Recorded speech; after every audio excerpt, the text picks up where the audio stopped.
మా ఘనత ప్రభావం కలిగాక ప్రియదేవులారా, ఈరోజు మనం ఒక ప్రభుత్వమైనటువంటి అంశాన్ని పరిశీలించేద్దాం. పరలోక ధనవంతులంటే ఏమో చెప్పండి. పరలోక ధనవంతులంటే ఏమో? నేను చెప్పేది భూలోక ధనవంతుల గురించి కాదు. ఏ ధనవంతులంట? పరలోక ధనవంతులు. భూలోక ధనవంతులు కూడా ఉంటారు. భూలోక ధనవంతులు ఉంటారు, పరలోక ధనవంతులు ఉంటారు. అయితే మనము ఏమి లేని వారుగా ఉండొచ్చు, కానీ ప్రభు దృష్టిలో చాలా శ్రేష్ఠులుగా బ్రతుకుతున్నాం. మనం దేవుని దృష్టిలో ధనవంతులుగా ఉండాలి, కానీ మనుషుల దృష్టిలో ధనవంతులుగా ఉండాల్సిన అవసరం మనకి లేదు. మీకు ఒకసారి ఒక వచనాన్ని చూపిస్తాను, చూడండి. అక్కడ స్వయంగా యేసు ప్రభు వారే ఆ మాట చెప్పాడు. లూకాసు వార్త 12వ అధ్యాయము. లూకాసు వార్త 12వ అధ్యాయము. లూకాసు వార్త 12వ అధ్యాయము. చిన్నపిల్లలు ఎవరు బయట ఉండకూడదని చెప్పడమ్మా, వాళ్ళు తిరుగుతున్నారు బీహార్ నుంచి వచ్చేవాళ్ళు.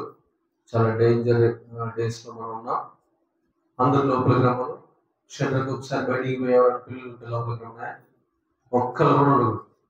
మరి ముఖ్యంగా ఆదివార ఆరాధన సమయాల్లో మనం దేవుని సంతలో మైమర్చిపోతా ఉంటుంటే వాళ్ళ పనుల్లో ఉంటారు. ఒక్క పిల్లవాడు కూడా బయట లేకుండా లోపలికి తీసుకురావాలి. చాలా జాగ్రత్తగా ఉండాలి. దేవునికి మహిమ ఘనత ప్రభావములు కలుగును గాక. ఇప్పుడు దేవుని సంగమా, రానికున్నటువంటి మాటలు మనం పరిశీలిద్దాం. లూకాసు వార్త 12వ అధ్యాయం చూస్తాం. లూకాసు వార్త 12వ అధ్యాయము 19 నుంచి 20 వచ్చిన. లూకాసు వార్త ఆలోచన. లూకాసు వార్త 12వ అధ్యాయము. లూకాసు వార్త 12వ అధ్యాయం 19 నుంచి 12వ అధ్యాయం 19 నుంచి 21 వచ్చిన. నా ప్రాణముతో ప్రాణమా, అనేక సంవత్సరములకు విస్తారమైన ఆస్తి నీకు సమకూర్చబడి ఉన్నది. సుఖించుము, తినుము, త్రాగుము, సంతోషించుమని చెప్పుకుందురను అనుకునేను. అయితే దేవుడు వెర్రివాడ, ఈ రాత్రి నీ ప్రాణములు అడుగుచున్నాను. నీవు సిద్ధపరిచినవి ఎవరు వదురు అని అతనితో చెప్పాను. దేవుని ఎడల ధనవంతుడు కాక, ఎవరి ఎడల? దేవుని ఎడల ధనవంతులు కాక తన కొరకే సమకూర్చుకునేవాడు అలాగనే ఉంటుందని చెప్పారు. దేవునికి మహిమ కలుగును కాక. ఒకసారి చూడండి. అబ్రాం దేవుని ఎడల ధనవంతుడు కాక తన కొరకే సమకూర్చుకునేవాడు అలాగనే ఉంటుందని చెప్పారు. ఇక రాయబడినటువంటి మాటలు మనం పరిశీలించి చూస్తే, దేవుని ఎడల మనం ఏమై ఉండాలంట? ధనవంతులమై ఉండాలి. భూలోకంలో కాదు మనం ధనవంతులు కావాల్సింది, దేవుని ఎడల మనం ధనవంతులు కావాలి. దేవునికి మహిమ కలుగును గాక. దేవుని బిడ్డలారా, మనం బాగా బైబిల్ చదువుతూ ఉంటుంటే ఇక్కడ ఒక ధనవంతుడి దేవుడు ఒక పేరు పెట్టాడు. ధనవంతులందరికీ దేవుడు ఒక పేరు పెట్టాడు. చెప్పండి, అది చెప్పరేందా? ధనవంతులు, భూలోకంలో ఉన్న ధనవంతులందరికీ దేవుడు ఒక పేరు పెట్టాడు. ఏమని పెట్టాడు? వెర్రివాడా. ఏమని పేరు పెట్టాడు? వెర్రివాడా. వాళ్ళు నిజంగా వెర్రివాళ్ళే. వాళ్ళు ఎక్కడైతే పెట్టుబడి పెడతారో దాంట్లో అధికమైన లాభాలు రావాలని ఇంకా దాని చుట్టే తిరుగుతూ ఉంటారు. దాని వైపే పరుగులు తీస్తూ ఉంటారు. ఇంకా డబ్బు, ఆ కార్లు, ఆ రత్నాలు, ఆ వైడూర్యాలు, ఆ బంగారము, వాటి వైపే పరుగులు తీస్తూ ఉంటున్నారు. అందుకనే ధనవంతులకు దేవుడు భూలోకంలో ఒక పేరు పెట్టాడు, వెర్రివాడా. ఆ ధనవంతుడి గురించి చెబుతున్నాడు. వెర్రివాడా, నా ప్రాణముతో నా ప్రాణమా, తినుము, తాగుము, సుఖించుము, అనుభవించుము. మొత్తం ఎన్ని పదాలు రాశాడు? తినుము, ఫస్ట్ ఏమో విస్తారమైన ఆస్తి నీకు సమకూర్చబడి ఉన్నది. సుఖించుము, తినుము, త్రాగుము, సంతోషించు. నాలుగు పనులు చేస్తారు ధనవంతులు భూలోకంలో: తినటం, తాగటం, సుఖించటం, సంతోషించటం. తినటం, తాగటం, సుఖించటం, సంతోషించటం. మీరు ఎప్పుడైనా బాగా డబ్బున్న వాళ్ళని ఎప్పుడైనా చూడండి, డబ్బు ఇట్లా బ్రీఫ్ కేసులో డబ్బులు పెట్టుకొని హోటల్స్కి వెళ్తారు. ఎక్కడికి వెళ్తారమ్మా? హోటల్స్ అంటే లాడ్జీలకు వెళ్తారు. లాడ్జీల దగ్గర వాళ్ళు చేసే పాపాలు ఏంటంటే బైబిల్లో రాశాడు. అవన్నీ చాలా స్పష్టంగా రాయబడి ఉంది. ఏమని రాయబడి ఉంది? ఆ వ్యాపారం చేసేటటువంటి అంతా కలిసి ఎక్కడ పోయి ఆ ధనవంతులందరూ కూర్చొని మీరు చూడండి, పెద్ద పెద్ద కోటీశ్వరులు వెళ్ళేటటువంటి ఓడలు కనుక మీరు చూస్తే, షిప్పులు కనుక మీరు చూస్తే దాంట్లో కూడా 4 పనులు ఉంటాయి. ఒకటేంటిది? తినటం, తాగటం, సుఖించటం అంటే నిద్రపోవటం, అంటే వ్యభిచారం చేయటం. 4వది సంతోషంతో డాన్స్ వేయటం. ఈ 4 పనులు భూమి మీద వాళ్ళు చేస్తారు. మనం కూడా రోజు ఈ 4 కోసమే డబ్బులు సంపాదిస్తున్నాం. ఇది సంపాదించాలి, ఇది దొరకాలనే ఆ తాపత్రయంతో. కానీ వాళ్ళకి దేవుడు ఆ స్టెప్ దగ్గరికి వెళ్ళిన తర్వాత ఏమని పేరు పెట్టాడు? వెర్రివాడ. ఏం పేరు పెట్టాడమ్మా? వెర్రివాడ. గట్టి చెప్పండి, ఏం పేరు పెట్టాడు? వెర్రివాడ. నేను చెప్తే నమ్మరు కానీ మీకు చూపిస్తాను చూడండి. ప్రకటన గ్రంథం 18వ అధ్యాయము. నేను నోటి మాటలు చెప్తే నువ్వేందా మా చెప్పేది అంటారు. నోటి మాటలు చెప్తే ఎవరు నమ్ముతారు? చూడండి, బైబిల్లోనే చూపిస్తాం మీకు. ప్రకటన గ్రంథం 18వ అధ్యాయము. ప్రకటన గ్రంథం 18వ అధ్యాయము. ప్రకటన గ్రంథం 18వ అధ్యాయము 1 నుంచి చదువుకుందాం. అటు తర్వాత మహా అధికారము గల యోరొక దూత పరలోకం నుండి దిగి వచ్చుట చూచితిని. అతని మహిమ చేత భూమి ప్రకాశించెను. అది పక్కన పెట్టాడు. ఇక 2వ విషయం, అతడు గొప్ప స్వరముతో ఆర్భాటించిట్లను, మహాబబులోని కూలిపోయెను. అది దయ్యములకు నివాస స్థలం. మహాబబులోను అనేది పట్టణం. చెప్పనమ్మా, ఏంటది? పట్టణం. మహాబబులోను కూలిపోయెను. అది దయ్యములకు నివాస స్థలము. ప్రతి అపవిత్రాత్మకు ఉనికి పట్టు. దయ్యాలన్నీ పుట్టేది పట్టణంలోనే. దయ్యాలన్నీ ఉండేది ఈ యొక్క అపవిత్రాత్మలన్నీ ఉండేది ధనవంతుల ఇళ్లలోనే. అది అపవిత్రాత్మలకు ఉనికి పట్టు. తర్వాత అపవిత్రతను అసహ్యమునైన ప్రతి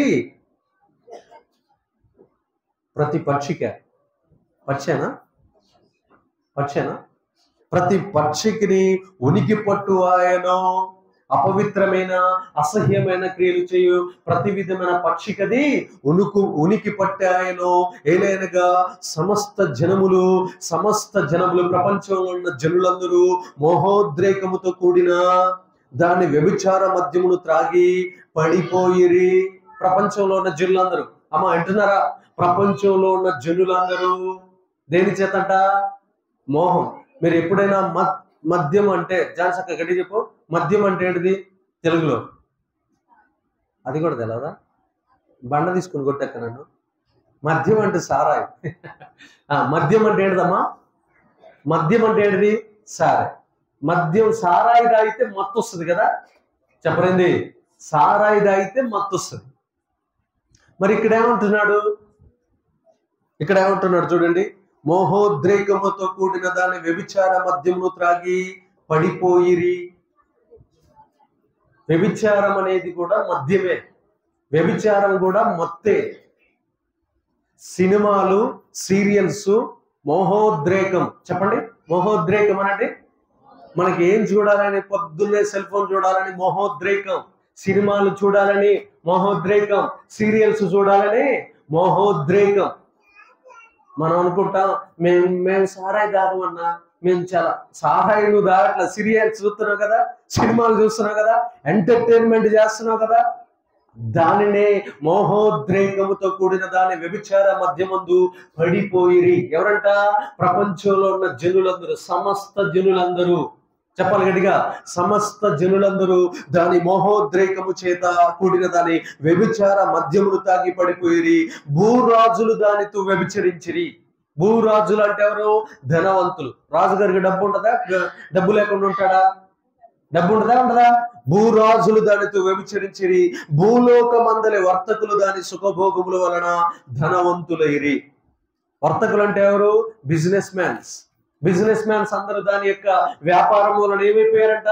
ధనవంతులైరి. ఏమైపోయారమ్మా? ధనవంతులైరి. ఒక అమ్మాయిని ఇంకొక అమ్మాయికి ఎక్స్పోర్ట్ చేయటం, ఒక వేశ్యతో మరొక వేశ్యని అమ్ముకోవటం, ఇంకా ఇట్లా చేయటం, అది బిజినెసే కదమ్మా. ఆ బిజినెస్ వల్ల ఏం జరుగుతుంది? వాళ్ళు ధనవంతులైతారు. కానీ మనం నిజంగా రియల్గా చెప్తున్నారు, మన చర్చిలో నేనైనా సరే, మీరైనా సరే, ఎవరైనా డబ్బు కావాలనుకుంటే డబ్బు ఇస్తాం, కానీ వడ్డీ ఎప్పుడైనా తీసుకున్నా? తీసుకో. ఎందుకు తీసుకో? మనం వడ్డీకి ఇవ్వకూడదు అని పదే మనకి బైబిల్ సెలవిస్తుంది. అవునా కదా? చూడండి, ఈ యొక్క ఎక్స్పోర్టింగ్, ఈ యొక్క ఇంపోర్ట్ ఎక్స్పోర్టింగ్ ఇలా రెండు జరగటం వల్ల ఏమవుతుందంటే ఆ యొక్క దాని మత్తులో పడ్డవారు ధనవంతులైతున్నారు. సాతాను మత్తులో పడ్డ వాళ్ళు ఏమైపోతున్నారంట? ధనవంతులైతున్నారు. రాయబడిందే లేదా? భూలోకంలో ఉన్న రాజులందరూ ఎక్కడున్నారు? ఆ యొక్క బబులోను అనే పట్టణము వేశ్య చేతిలో బంధింపబడి ఉన్నారు. సమస్త జనులు దాని మోహోద్రేకము చేత పడిపోయి ఉన్నారు. ప్రపంచంలో ఉన్న క్రైస్తవులను కాకుండా క్రైస్తవులేతరులందరూ కూడా దాని చేతిలోనే ఉన్నారు. ఏది? దయ్యం చేతిలో. చెప్పండి, దేని చేతిలో? దయ్యం చేతిలో. అది అపవిత్రాత్మలకు ఉనికి పట్టు. దెయ్యాల కేంద్రం ఎక్కడో తెలుసా? చాలా మంది అన్నా దెయ్యాలు శ్మశాన వాటికలో ఉంటాయన్న అంటారు. దెయ్యాలు శ్మశాన వాటికల్లో కాదు, పబ్బుల్లో, క్లబ్బుల్లో, సినిమా థియేటర్లో అక్కడ ఉంటాయి. వేశ్య నోరు లోతైన గొయ్యి. వేశ్య నోరు ఏంటంట? దాని యెహోవా శాపము నొందినవాడు దానిలో, యెహోవా శాపము నొందినవాడు దానిలో పడిపోవును. సామెతల గ్రంథంలో ఈ మాట రాయబడు. ఆలోచించండమ్మా, అది విచ్చలవిడి అబద్ధం. ప్రతి నిమిషం వేశ్య ప్రతి గంట మొగుడుతో గడుపుతూ ఉంటది. అది అబద్ధికురాలు, మోసగత్య, తన శరీరాన్ని నమ్ముకుంటా ఉంటది. వేశ్య నోరు లోతైన గొయ్యి వంటిది. చూడండి ప్రియమైనవారా, యెహోవా శాపం నొందిన వారంతా దేంట్లో పడతారంట? దాని యొక్క గోతిలో పడతారు. కాబట్టి ఇప్పుడు మనం నిజంగా చెప్పండి, ఈ వచనాలన్నీ చదువుతుంటే మనం పరిశుద్ధులుగా ఉండాలనిపిస్తుందా, ధనవంతులుగా ఉండాలనిపిస్తుంది? అవునా కదా? మరి రోజు మనం దేవుణ్ణి ఏమడుగుతున్నాం? పరిశుద్ధత ఇవ్వు ప్రభువా, పరిశుద్ధత ఇవ్వు ప్రభువా, పరిశుద్ధత ఇవ్వు ప్రభువా అని అడుగుతున్నావా? డబ్బు ఈ ప్రభువా, డబ్బు ఈ ప్రభువా, డబ్బు ఈ ప్రభువా. చెప్పలేదమ్మా, ఏది ఇవ్వమని అడుగుతున్నాం మనం? మనల్ని కూడా మోసం చేస్తుంది. అది మోహోద్రేకపు ఆత్మ మనల్ని కూడా ఏం చేస్తుంది? మోసం చేస్తుంది. మనం ఏమని అడగాలి? విశ్వాసమివ్వయ్యా, విశ్వాసమివ్వయ్యా, విశ్వాసమివ్వయ్యా అని అడగాలి. భక్తినివ్వయ్యా, భక్తినివ్వయ్యా, భక్తినివ్వయ్యా, అభిషేకమివ్వయ్యా, అభిషేకమివ్వయ్యా, అభిషేకమివ్వయ్యా అని అడగాలి. ఆత్మనివ్వయ్యా, ఆత్మనివ్వయ్యా, ఆత్మనివ్వయ్యా అని అడగాలి. వరాలివ్వయ్యా, నేను ప్రార్థన చేస్తే స్వస్థతలు జరగాలి ప్రభా, నేను ప్రార్థన చేస్తే దెయ్యాలు పోవాలి ప్రభా, నేను ప్రార్థన చేస్తే మంత్రాలు తెగిపోవాలి ప్రభా. ఇవే మనం అడిగేది. ఇంకా ఏమడుగుతున్నాం? గొలుసులు ఇవ్వయ్యా, 7 వారాల నగలు ఇవ్వయ్యా. వాళ్ళ చేతుల్లో ఉన్న దయ్యాత్మ శక్తులన్నీ ఎవరికడికి వస్తున్నాయి? నీ మీదకి వస్తాయి. ఇప్పుడు నేను ఏమని చెబుతున్నా? చెడు చెబుతున్నానా, మంచి చెబుతున్నా? అక్కడ ఉన్నది ఉన్నట్టుగా చెబుతున్నా. ప్రియదేవుని బిడ్డలారా, దేవుని విషయంలో మనం ఏమై ఉండాలంటే ధనవంతులం కావాలి. దేవుడి విషయంలో అంటే పరలోక విషయంలో మనం ఏం కావాలో తెలుసా? ధనవంతులం కావాలి. మీకు బైబిల్లో చూస్తాను. మళ్ళీ ఈ వచనం కూడా యేసు ప్రభువే చెప్పాడు. లూకా సువార్త 16వ అధ్యాయము 20 నుంచి 22 వచన. లూకా సువార్త 16వ అధ్యాయము, లూకా సువార్త 16వ అధ్యాయము, లూకా సువార్త 16వ అధ్యాయము 20 నుంచి 22 వచన. 22 నుంచి, లాజరు అని ఒక దరిద్రుడిండెను, వాడు కురుపులతో నిండిన వాడై ధనవంతుని ఇంటి వాకిట పడి ఉండి అతని బల్ల మీద నుండి పడు రొట్టె ముక్కలతో ఆకలి తీర్చుకొనగోరె. అంతేగాక కుక్కలు వచ్చి వాని కురుపులు నాకెను. ఆ దరిద్రుడు చనిపోయి దేవదూతల చేత అబ్రహాము రొమ్మున ఆనుకున్నట్టుకు కొనుకోబడెను. ధనవంతుడు కూడా చనిపోయి పాతిపెట్టబడెను. అప్పుడు అతడు పాతాళంలో బాధపడుచు కన్నులెత్తి దూరము నుండి అబ్రహామును అతని రొమ్మున ఆనుకొని ఉన్న లాజరును చూసి, తండ్రి అయిన అబ్రహామా, నా యందు కనికరపడి తన వ్రేలి కొనను నీళ్లలో ముంచి నా నాలుకను చల్లార్చుటకు లాజరును పంపము, నేను ఈ అగ్ని జ్వాలలలో యాతన పడుచున్నానని కేకలు వేసి చెప్పాను. బా, దేవునికి మహిమ. రెండో విషయం, ఫస్ట్ మనం ఎక్కడికి వెళ్ళాం? దేవుని యందు మనం ధనవంతులం కావాలి. భూలోకంలో ధనవంతులకి దేవుడు ఏమని పేరు పెట్టాడు? జడ్జిబాబన వెర్రివాడ. గట్టి చెప్పాలి, వెర్రివాడ అని ధనవంతులకు పేరు పెట్టాడు. ఇప్పుడు రెండో దాంట్లోకి వచ్చాం. రెండో విషయంలో ఎవరి దగ్గరికి వచ్చాం? లాజరు దగ్గరికి వచ్చాం. ధనవంతుడు రోజు ఏం చేస్తున్నాడు? తింటం, తాగటం, ఎంజాయ్ చేయటం, మత్తు పదార్థాలతో తూలిపోతున్నాడు. చచ్చిపోయిన తర్వాత ఎక్కడికి వెళ్ళాడు? పాతాళానికి వెళ్ళాడని స్వయంగా రాయబడి. కానీ ఈ యొక్క లాజరు కడు దరిద్రతలో ఉన్నటువంటి వాడు, తినటానికి తిండి లేనివాడు, ఉండటానికి ఇల్లు లేనివాడు, రొట్టె ముక్క కూడా దొరకనివాడు, కుక్కలతో సమానంగా జీవించిన వాడు, ధనవంతుని ఇంట బల్ల దగ్గర పడిపోయిన రొట్టె ముక్కలు తిని బ్రతికిన వాడు, ఎక్కడ వెళ్ళాడంట? పోయి పరదేశంలో అబ్రహాము రొమ్మున అనుకున్నాడు. అబ్రహాము ఎంత గొప్పోడు! అబ్రహాము రొమ్మున ఎవరు అనుకున్నాడు? ఇప్పుడు ఈ మలిన వస్త్రాలతో పోయి ఆనుకున్నాడా? పరిశుద్ధమైన ప్రశస్త వస్త్రాలు, రక్షణ వస్త్రాలు ధరించుకుని ఆనుకున్నాడా? రక్షణ వస్త్రాలతో లాజరు ఎవరిని అనుకున్నాడు? అబ్రహాము రొమ్మున అనుకున్నాడు. ఇక్కడ భూలోకంలో ఉన్న బిచ్చగాడి యొక్క వస్త్రాలు ఉన్నాయా? చిరిగిపోయిన వస్త్రాలు అక్కడ ధరించాడా? ప్రశస్తమైన వస్త్రములతో దగ్గ మెరుస్తున్నాడు పరలోకం, పరదేశం. దేవునికి మహిమ, ఘనత, ప్రభావములు కలుగును గాక. చూడండి ప్రియమైన బిడ్డలారా, మనకి డబ్బు వచ్చినప్పుడు మనం ఏం చేస్తాం తెలుసా? సుఖం అనండి అందరూ. సుఖం గట్టి చెప్పండి. సుఖం. కానీ లాజరు గురించి అబ్రహాం గారు ఏమంటున్నాడు తెలుసా? 25 వచనం చదవండి. 25 వచనం చూడండి. 25 వచనం 16, 25.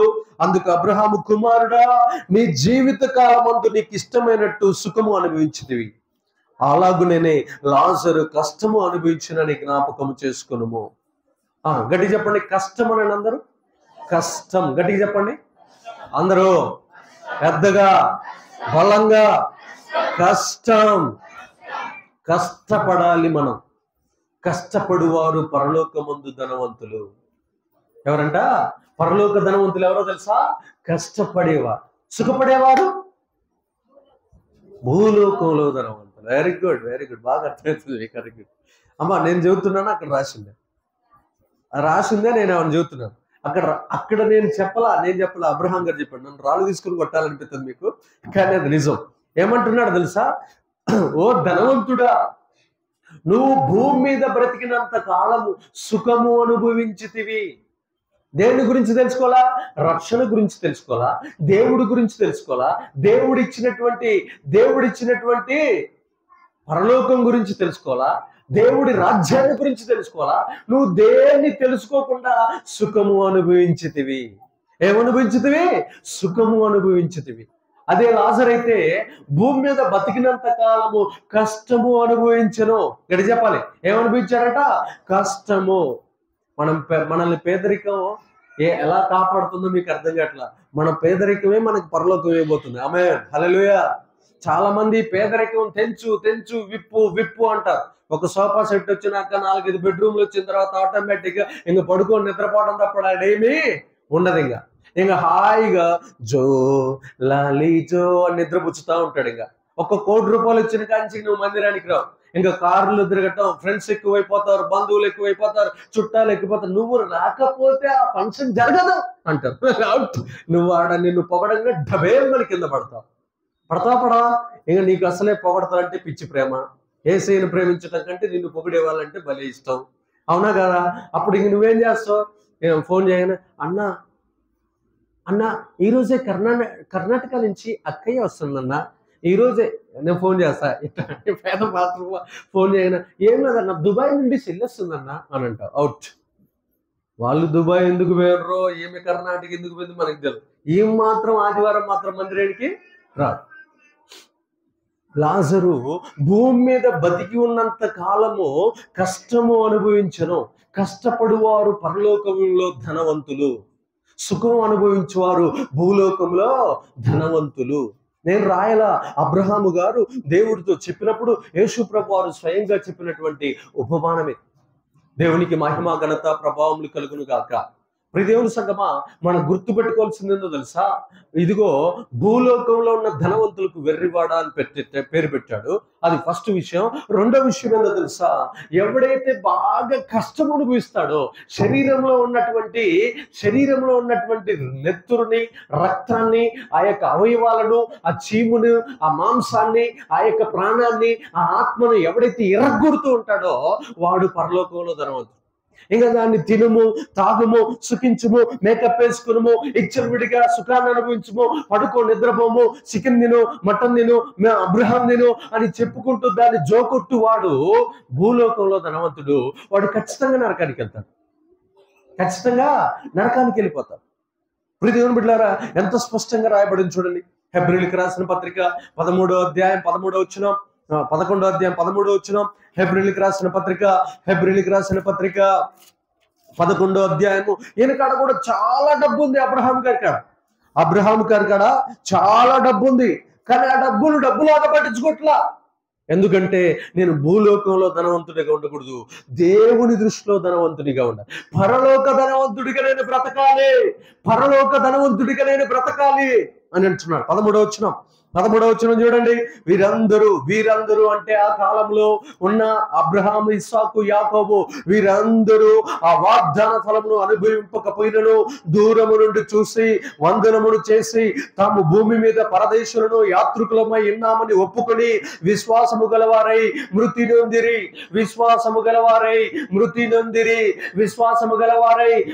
నొందిరి. ఏ దేశమునైతే ఇస్తానని చెప్పాడో కనాను దేశాన్ని అబ్రహాము అనుభవించలా, యాకోబు అనుభవించలా, ఇస్సాకు అనుభవించలా, యోసేపు అనుభవించలా. ఎవరు అనుభవించారు? ఎవరమ్మా అనుభవించింది? మోషే కూడా అనుభవించలా కనాను దేశాన్ని. చెప్పరేంది? నాకు వెళ్ళి చూడలేదమ్మా. మోషే అనుభవించాడా? కనాను దేశం చేరలా. వాళ్ళందరికీ వాగ్దానం చేశాడు, అబ్రహాముకు చూపించాడు, ఆ తర్వాత దాన్ని చూపించాడు, దీంట్లో తిరిగాడు అంతే.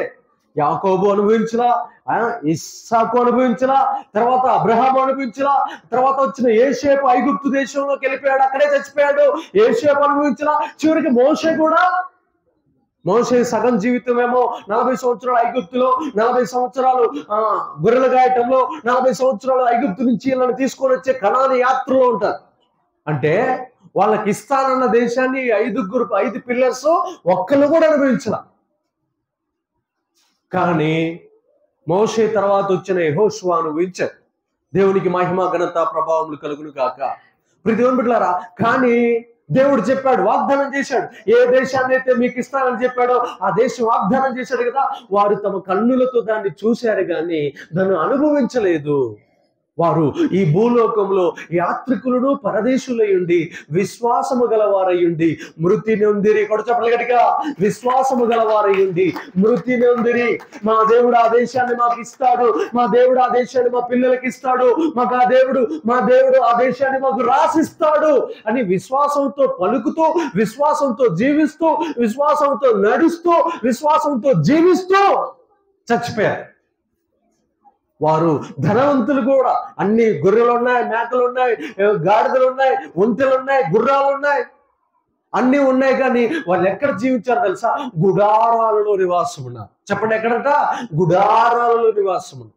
మనం ఉన్నది బిల్డింగ్ అయినా సరే, కానీ అది మంది కాదు అనే మనసుతో మనం జీవిస్తే మనం కూడా గుడారాల్లో నివసిస్తున్నట్టే. ఆమేన్. ఇంకా దాన్నే ప్రేమిస్తూ ఈ ఇల్లు నాదే, ఈ తలుపు నాదే, ఇదిగో ఆ కిటికీని పట్టుకొని చచ్చిపోతా, ఏదో సినిమాలో ఉండదు స్తంభాన్ని పట్టుకుని చచ్చిపోతాడు. అట్లా ఆ స్తంభాన్ని ప్రేమియటం. కొంతమంది ఆ సినిమా చూస్తూ చచ్చిపోతా, లేకపోతే ఆ కొడుకుని తీసుకురా ముద్దు పెట్టుకుని చచ్చిపోతా, ఆ బీరువాలో ఉన్న నగలు తీసుకురా దాన్ని చూస్తూ చచ్చిపోతా. అవుట్. అట్లాగా ఉండాల్సింది. ఇక్కడ ఏమంట రాశాడు తెలుసా? మాకు దేవుడు భూలోకంలో స్థలాలు ఇవ్వకపోయినా పరలోకం రాసిస్తున్నాడు. కూడా చెప్పలు గట్టిగా, దేవుడికి మహిమ, ఘనత, ప్రభావం. మేము ఈ భూలోకంలో యాత్రికులం, పరదేశులమై ఉన్నాం. మా రాజ్యం ఇది కాదు. మాకు పరలోకంలో బంగారు గృహాన్ని మా దేవుడు మాకు ఇవ్వబోతున్నాడు.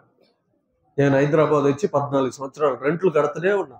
కట్టి సగం జీవితం సంక్రాంతి అయినా పర్లేదు. దేవునికి మహిమ కలుగును గాక. చూడండి ప్రియ దేవుని బిడ్డ, నాకు ఒక్కోసారి డౌట్ వస్తుంది.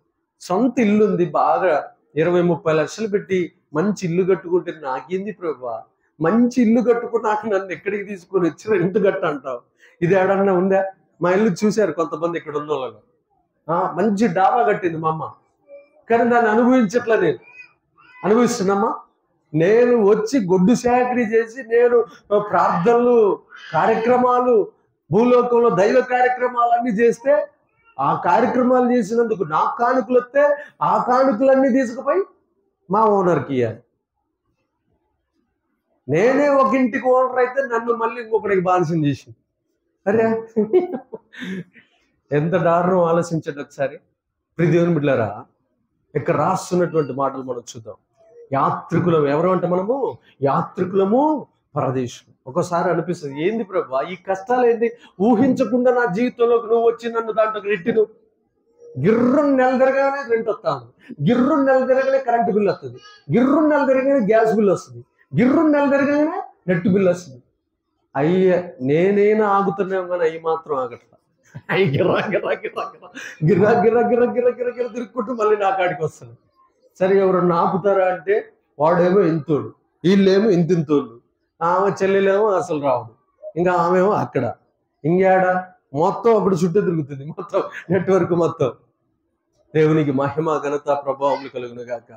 దేవుని బిడ్డలారా, ఇక్కడ రాస్తున్నటువంటి మాటలు మనం చూద్దాం. ఇక్కడ స్పష్టంగా చెబుతున్నాడు, వారు విశ్వాసము గల వారి మృతి నొందిరి. ఎవరైతే విశ్వాసం కలిగి ఉంటారో వారు పరలోకంలో ధనవంతులు. ఎవరంట? పరలోకంలో ధనవంతులు ఎవరో తెలుసా? అబ్రహాము గారి లాగా విశ్వాసంతో ఎవరైతే జీవిస్తూ ఉంటారో వారు భూలోకంలో ధనవంతులు, పరలోకంలో ధనవంతులు. ఏదన్నా రోగం వస్తే దేవుడు తగ్గిస్తాడు, నేను ఏమి మెడిసిన్ వాడను అన్నవాడు పరలోక ధనవంతుడు. నేను ఏ డాక్టర్ను సంప్రదించను, నేను ఎక్కడికి వెళ్ళను, నా దేవుడే నన్ను బాగు చేస్తాడు అని విశ్వాసంతో బ్రతికేవాడు పరలోకంలో ధనవంతుడు. నా దేవుడు నా దగ్గరికి ఏ వ్యాధినే రానివ్వడు, నన్ను ఎక్కడికి తీసుకుపోనివ్వడు, ఆయన కృప నన్ను ఆవరించి ఉంటాదని చెప్పేవాడు ఎక్కడ ధనవంతుడట? పరలోకంలో ధనవంతుడు. చెప్పండి, ఎక్కడ? పరలోకంలో ధనవంతుడు. భూలోకంలో ధనవంతులు కాదు, పరలోకంలో ధనవంతుడు. 4వ అంశాన్ని చూద్దాం. దేవుని బిడ్డలారా, మనం పరిశీలించుకుంటా పోతుంటే దేవునికి మహిమ ఘనత ప్రభావం కలుగుగాక. లూకాసు వార్త 23వ అధ్యాయము, లూకాసు వార్త 23వ అధ్యాయము, లూకాసు వార్త 23వ అధ్యాయము 50 నుంచి, లూకాసు వార్త 23వ అధ్యాయము, లూకాసు వార్త 23వ అధ్యాయము 50 నుంచి చదువుదాం. చాలా జాగ్రత్తగా ఉండాలి వాక్యాలు. లూకాసు వార్త 23వ అధ్యాయము 50 నుంచి. అరిమతయి అను యూదుల పట్టణపు సభ్యుడైన యేసేపు అని ఒకడు ఉండెను. అతడు సజ్జనుడును, చాలా జాగ్రత్తగా నోట్స్ 51వ వచనాన్ని నోట్స్ వేసుకోవాలి. అతడు సజ్జనుడును నీతిమంతుడయ్యుండి వారి ఆలోచనకును వారు చేసిన పనికిని సమ్మతింపక దేవుని రాజ్యమును కనిపెట్టుచుండినవాడు. అతడు పిలాతు నద్దకు వెళ్ళి యేసు దేహము తనకిమ్మని అడుగుకొని దానిని క్రిందకి దించి సన్నపు నారబట్టలు చుట్టి తొలిచిన రాతి సమాధిలో ఉంచి అందులో ఎవడును అంతకు ముందు పెన్నడను ఉంచబడలేదు. ఆ దినము సిద్ధపరచు దినము, విశ్రాంతి దిన ఆరంభము కావచ్చును. అప్పుడు గలిలయ నుండి ఆయనతో కూడా వచ్చిన స్త్రీలు వెంట వెళ్ళి ఆ సమాధిని ఆయన దేహమును ఎలాగుంచబడినో చూచి తిరిగి వెళ్ళి సుగంధ ద్రవ్యములను పరిమళ తైలములను సిద్ధపరిచి ఆజ్ఞ చొప్పున విశ్రాంతి దినము తీరికగా ఉండిరి. ఆజ్ఞ చొప్పున విశ్రాంతి దినమున తీరికగా ఉండిరి. దేవునికి మహిమ ఘనత ప్రభావం కలుగును. ప్రియ దేవుని బిడ్డలారా, ఇక్కడ మనం ఇంకొక వ్యక్తి గురించి తెలుసుకుందాం. ఈ ప్రపంచంలో ఎక్కడైనా ధనము ఉపయోగించవచ్చు, ఎక్కడైనా ఉపయోగపడకపోవచ్చు ధనం, కానీ ఒక్క విషయంలో మాత్రం ఖచ్చితంగా ఉపయోగపడుతుంది. అది ఏ విషయమై అంటే సమాధి కార్యక్రమం. చెప్పండి, సమాధి కార్యక్రమం. ఈ సమాధి కార్యక్రమానికి కూడా డబ్బులు లేవు. ఎవరికాడా? నజరేయుడైన యేసు ప్రభు వారు చచ్చిపోతే ఆయన్ని సమాధి చేయటానికి కూడా అది ఎక్కడుంది? సిలువ మీదనే అంతే వేలాడబడి ఉంది, సిలువ మీదనే ఉంది. ఇంక ఎవరు రాకపోతే కాకులు, గద్దలు, ఇంకేంటి ఆకాశ పక్షులు తినటానికి మాత్రమే అదే వేలాడబడుతుంది. ఎవరైనా శిష్యులు వచ్చి తీసుకుపోదామంటే వాళ్ళు జైల్లో పడతారు. ఆ టైంలో ఎవరంట? అరిమతయి యేసేపు అనేటటువంటి ఒక ఆయన, చూడండి, పట్టణపు సభ్యుడైన అరిమతయి యేసేపు అని ఒకడు ఉండెను. అతడు సజ్జనుడును నీతిమంతుడునై ఉండి వారి ఆలోచనకును వారు చేసిన పనికిని సమ్మతింపక దేవుని రాజ్యము కొరకు కనిపెట్టుచుండెడి వాడు. ఆయన పోయి ఇదిగో ఆ చచ్చిపోయినటువంటి ఆ నీతిమంతుడైన యేసుని నేను ఎక్కడ ఉపయోగించినటువంటి నా సమాధిలో పెట్టుకుంటానని చెప్పి యేసు ప్రభు వారి యొక్క శవాన్ని పిలాతును అడిగి తెచ్చుకుంటున్నాడు. ప్రియ దేవుని బిడ్డలారా, చూడండి, యేసు ప్రభు వారు ఎంత దరిద్రతను అనుభవిస్తున్నాడు తెలుసా? ఎందుకో తెలుసా? యేసు ప్రభు వారు పుట్టినప్పుడు పేదరికమే, యేసు ప్రభు వారు పెరిగినప్పుడు, పేరు పెట్టేటప్పుడు పేదరికమే, ఆయన పెద్దవాడై 12 సంవత్సరాల వయసప్పుడు పేదరికమే, ఒడ్రంగితనమే, ఆయన 30 సంవత్సరాల వయసు ఉన్నప్పుడు పేదరికమే, ఆయన చివరికి చచ్చిపోయిన రోజు కూడా అంత దరిద్రుడిగా భూమండలం మీద జీవించాడు. కాబట్టి అంటే 33.5 సంవత్సరాలు యేసు ప్రభు వారిని ఏమంటాడండి? పేదరికం. ఈ 33.5 సంవత్సరాలు ఆ పేదరికాన్ని బట్టి దేవుణ్ణి వేధించాడా, గాయపరిచాడా, అవమానపరిచాడా? దేవుడిచ్చిన జీవన యాత్రలో ముందుకు సాగాడా? జీవనయాత్రలో ముందుకు సాగాడు. యేసు ప్రభువారు తండ్రి అయిన దేవుణ్ణి దూషించలా, ఎగతాళి చేయలా, నాకెందుకు ఈ జీవితం, ఈ జన్మనిచ్చావని ఆయన్ని గుచ్చి గుచ్చి పొడిచి ఆ వ్యర్థమైన మాటలు పలకల. చివరికి ఆయన సమాధిలో కూడా, ఆయన సమాధి కార్యక్రమంలో కూడా ఆయన కాడ డబ్బులు లేనందున అంత భయంకరమైన దరిద్రతను అనుభవించాడు. అంత 33.5 సంవత్సరాలు దరిద్రుడిగా భూమి మీద బతికాడు కాబట్టి పరలోకం మొత్తం మీద అత్యంత గొప్ప ఐశ్వర్యవంతుడిగా యేసు ప్రభువారు కూర్చున్నాడు. కొడచప్పలుగడిగా దేవునికి మహిమ ఘనత ప్రభావం. పరలోకం మొత్తానికి ఏకైక చక్రవర్తి, పరలోకం మొత్తానికి ఏకైక చక్రవర్తి యేసు ప్రభువారు. అంత పేరు, శ్రీమంతుడైన యేసయ్య అని ఆయనకి పేరంట. చెప్పడమ్మా, శ్రీమంతుడైన యేసయ్య. నాకు ఒక ఫ్రెండ్ ఉండేవాడు, ఆ పాస్టర్ గారి పేరు విశ్వాస్ పాస్టర్. నేను సేవకు వచ్చిన కొత్త దినాల్లో పరిచయం. ఆయన ఏ ప్రార్థన అయినా చెయ్యి ఒక పదంతో స్టార్ట్ చేస్తాడు. సకల ఆశీర్వాదాల కారణభూతుడైన యేసు నామమున అంటాడు. అరే, నేనేమో నీతిమంతుడు, యథార్థవంతుడు, అద్భుతాలు చేయవాడిన యేసు అని అట్లా ప్రారంభిస్తాను. ఆయన ఏమంటాడంటే, సకల ఆశీర్వాదాల కారణభూతుడైన యేసు నామమున ప్రార్థన చేయుచున్నానయ్యా అంటాడు. అంటే స్టార్టింగ్ పదం ఏందో తెలుసా? సకల ఆశీర్వాదాలకు అంటే ప్రపంచంలో ఉన్న ఆశీర్వాదాలన్నీ ఇప్పుడు ఎవరి కానించి వస్తున్నాయి? యేసయ్య కానించి భూమి మీదకి వస్తున్నాయి. ఈ సకల ఆశీర్వాదాలకు కారణభూతుడే ఎలా అయ్యాడు? భూలోకంలో దేన్ని జయించాడు? భూలోకంలో సాతానుని, లోకాన్ని, శరీరాన్ని జయించాడు. అమ్మా, ఒక్క రోజు 2 రోజులు పేదరికం అంటే తట్టుకుంటావు, 1 year 2 years అంటే తట్టుకుంటావు, 33.5 సంవత్సరాలు పేదరికం అంటే తట్టుకుంటావా? నా వల్ల కాదు, నేను పోయి ఎక్కడో బావిలో దూకి చచ్చిపోతా, నాకు ఒక మంచి చీర లేదు, నాకు మంచి రైక్ లేదు, నాకు మంచి ఫ్రిడ్జ్ లేదు, నాకు మంచి అది లేదు, ఇది లేదని చెప్పి యేసయ్యను నమ్ముకున్న తర్వాత కూడా చాలా మంది సాతాను మాయలో పడిపోయి ఆ యొక్క బావుల్లో దూకటం, ట్రైన్ల కింద పడిపోయి చచ్చిపోవటం జరుగుతుంది. కానీ యేసు ప్రభువారు అలా చచ్చిపోలా. ఆయనకి తెలుసు, నేను భూలోకంలో దరిద్రుడిగా జీవిస్తే పరలోకంలో ఐశ్వర్యవంతుడైతాను. చెప్పండి, పరలోకంలో ఏమైతాడట? ఐశ్వర్యవంతుడు. నిన్ను పరలోకంలో ఐశ్వర్యవంతుడి చేయాలని దేవుడు ఎన్నుకున్నాడు. కానీ నువ్వు భూలోకంలోనే నేను ఐశ్వర్యవంతుని కావాలని నువ్వు ఆరాటపడుతున్నావు. ఏది మరి? దేవుడి చిత్తం జరగాల, నీ చిత్తం జరగాల? చెప్పాలి. దేవుడి చిత్తం జరగాలని ప్రార్థన చేస్తావా, నీ చిత్తం జరగాలని ప్రార్థన చేస్తావా? దేవుని చిత్తమే మన జీవితంలో నెరవేర్చబడును గాక. దేవుని శక్తిని గురించి మీకు ఒకసారి చెప్తాను. మిస్టర్ వింటున్నారా? ఒకరోజు దేవుడు తన మొట్టమొదటి కుమారుని భూమి మీద పుట్టించే రోజు పుట్టించిన తర్వాత ఫస్ట్ పని ఉంటుంది. చెప్పడమ్మా, ఫస్ట్ ఏం చేస్తాడు తెలుసా? ఒక పని అప్పగిస్తాడు. కళ్ళు తెరవటం తోటే ఒక ఆజ్ఞ ఇస్తాడు. ఏదేనులో దేవుడు ఒక తోట వేసి ఆ తోటను సేద్యపరచటాన్ని నరునికి అప్పగించెను. ఆదికాండం 2:8. ఒకసారి చదవండి. ఆదికాండము 2:8. ఆదికాండము 2:8. దేవుడైన యెహోవా తూర్పున ఏదేనులో ఒక తోట వేసి తాను నిర్మించిన నరుణ్ణి దానిలో ఉంచెను. ఆమేన్. ఇప్పుడు దాన్ని నిర్మించినటువంటి వాడు ఫస్ట్ టైం ఎక్కడ కళ్ళు తెరిచాడు తెలుసా? తోటలో కళ్ళు తెరిచాడు. అందరండి, తోటలో కళ్ళు తెరిచాడు. తోటలో కళ్ళు తెరవంగానే పేదరికం ఉందా? చెప్పాలి. పేదరికం ఉందా? ఫలాలు ఉన్నాయా? ఫలాలు ఉన్నాయి, కోళ్ళు ఉన్నాయి, ఇంకా ఏమున్నాయి? గొర్రె పిల్లలు ఉన్నాయి, మేక పిల్లలు ఉన్నాయి, జంతువులు ఉన్నాయి, పక్షులు ఉన్నాయి, చేపలు ఉన్నాయి. అన్ని ముందు సమకూర్చి ఈయన తయారు చేశాడా? ఈయన పుట్టిన తర్వాత అవన్నీ సమకూర్చాడా? అన్ని సమకూర్చి కళ్ళు ఇట్లా తెరిచాడు. అంతే, జస్ట్ ఇట్లా కళ్ళు తెరుస్తాడు. ఇలా కళ్ళు తెరవగానే సమస్తము కలిగి ఉండేది కొడు చెప్పగలిగా దేవునికి మహిమ ఘనత ప్రభావములు కలుగును. నువ్వు భూలోకంలో ఆత్మ సంబంధమైన కన్నులు తెరిచి చూడు. నీకు పరలోకం మొత్తం, నీ గృహం, నీ చుట్టూ ఉండే విశ్వాసులు, నీ చుట్టూ ఉండే పరిశుద్ధులు, దేవదూతలు అందరినీ దేవుడు నీకు చూపించును గాక. నువ్వు భూలోకంలో ఉన్నంతసేపు వాళ్ళకెళ్ళి వీళ్ళకెళ్ళి ఎదురింటి వాళ్ళకెళ్ళి పక్కింటి వాళ్ళకెళ్ళి చూసావా? ఖచ్చితంగా నువ్వు పరలోక సంబంధమైన తలంపులతో నింపబడలేదు కాబట్టి పరలోకాన్ని నీకు చూపాడు. నేను చాలాసార్లు అడుగుతాను, చాలా మంది విశ్వాసాలు అడుగుతాను, అమ్మా యేసు ప్రభువు నమ్ముకుని ఎన్ని సంవత్సరాలైంది అని అంటే, అన్న మేము 20 సంవత్సరాలు అవుతుందన్నా అని అంటారు. అన్న మేము 30 సంవత్సరాలు అవుతుందన్నా అంటారు. అన్న మేము 15 సంవత్సరాలు అన్నా అంటారు. అన్న మేము 10 ఏళ్ళు అవుతుందన్నా అంటారు. అన్న మేము 5 ఏళ్ళు అవుతుందన్నా అంటారు. అమ్మ ఒక్కసారన్నా పరలోకం పోయొచ్చావా అంటే, పరలోకం ఎట్ట పోయేస్తాం బ్రదర్?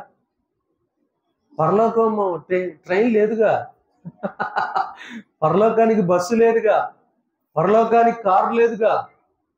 ఎన్ని సంవత్సరాలు అవుతుందమ్మా సంతు?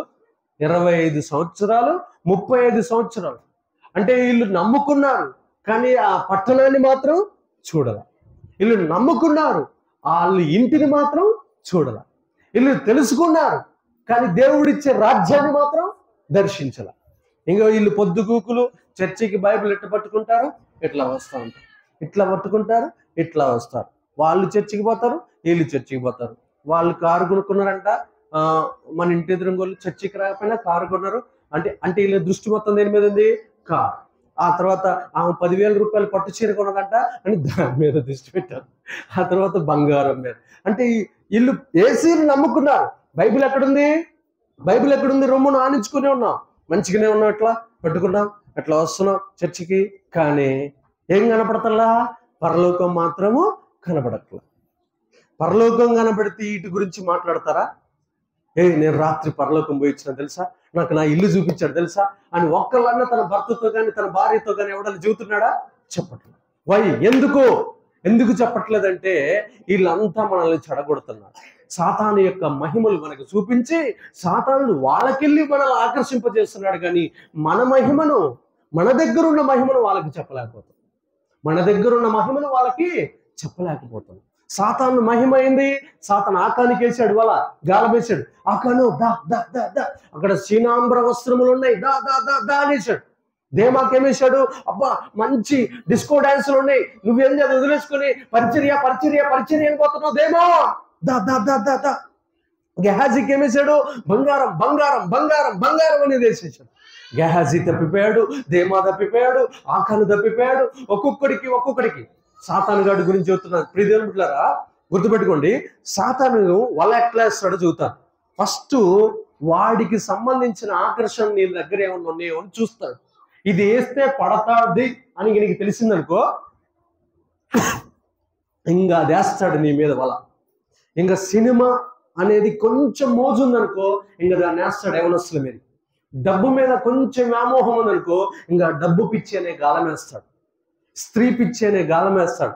చీరల పిచ్చి అనే గాలం వేస్తాడు. ఇంటి పిచ్చి అనే గాలం వేస్తాడు. ఇలాగ వాడి దగ్గర ఉన్న కోట్ల రూపాయలను వాడి నీ ఆత్మను కొనేసి నిన్ను నరకానికి తీసుకెళ్తాడు. వాడు ఫస్ట్ నిన్ను బాగా స్టడీ చేస్తాడు. ఏ దురాశ ఉంది శరీరంలో, ఏది ఆశపడుతున్నాడు, తిండి అంటే ఇష్టమా, తిండి అయితే ఇష్టమైతే తిండినే వేస్తా, శరీరం అయితే ఇష్టమైతే శరీరాన్నే వలేస్తా, డబ్బు అయితే పిచ్చి అయితే డబ్బునే గాలమేస్తా. ఏది బాగా ఆశపడుతున్నాడు నిన్ను బాగా స్టడీ చేస్తాడు. స్టడీ చేసి గాలాలు వేస్తాడు. ఆ గాలాలకి కొన్ని కోట్ల మంది పట్టబడ్డారు. కాబట్టి ప్రియదేవుని బిడ్డలారా, ఆ గాలము దెబ్బ మనకి తగలకుండా వాడి విద్యలన్నీ మనం ఎరిగి ఉండేదము గాక. వాడిని తుత్తునీయులుగా వాడి గాలాలు తుంచివేసేదము గాక. యేసు ప్రభు వారు, ఇదిగో నువ్వు ప్రేమిస్తున్న దాన్నే, నువ్వు ప్రేమిస్తున్న దేన్నైతే ప్రేమిస్తున్నావో అదే వాడికి గాలంగా మారిపోతారు. నేను బాగా బైబిల్ చదివినప్పుడు యేసయ్య ఒక్క రోజైనా లోకాన్ని ఎందుకు ప్రేమించలేదు అనుకుంటేవాడిని. యేసయ్య నిత్యము తండ్రి అయిన దేవుణ్ణే ప్రేమించాడు. మరి మన ప్రేమ ఎట్లా ఉన్నది? దేవుణ్ణి ప్రేమించే తక్కువ, లోకాన్ని ప్రేమించేది ఎక్కువ, బంధువుల్ని ప్రేమించేది ఎక్కువ, దాయాదుల్ని ప్రేమించేది ఎక్కువ. చర్చికి పోతివే, చర్చికి బాగా పోతివే, డబ్బు కోసం బంధువులు కాడిపోతే చర్చికి పోతున్నావుగా, మీ దేవుడు ఇవ్వలేదా అని జారుడు మాట అంటారు. దెబ్బకి నీ దేవుణ్ణి అక్కడ సమాధి చేసినట్లే. ఆలోచించండి, ఎవరి దగ్గరికి వెళ్తున్నాం? కానీ యేసు ప్రభు వారు తనకి సమస్య వస్తే తండ్రి వైపు దేవుడి వైపు చూశాడా, బంధువుల వైపు చూశాడా? బంధువుల వైపు చూడలా, తండ్రి అయిన దేవుడి వైపు చూశాడు. ఆమేన్. అలాగ మనం తిరగాలి.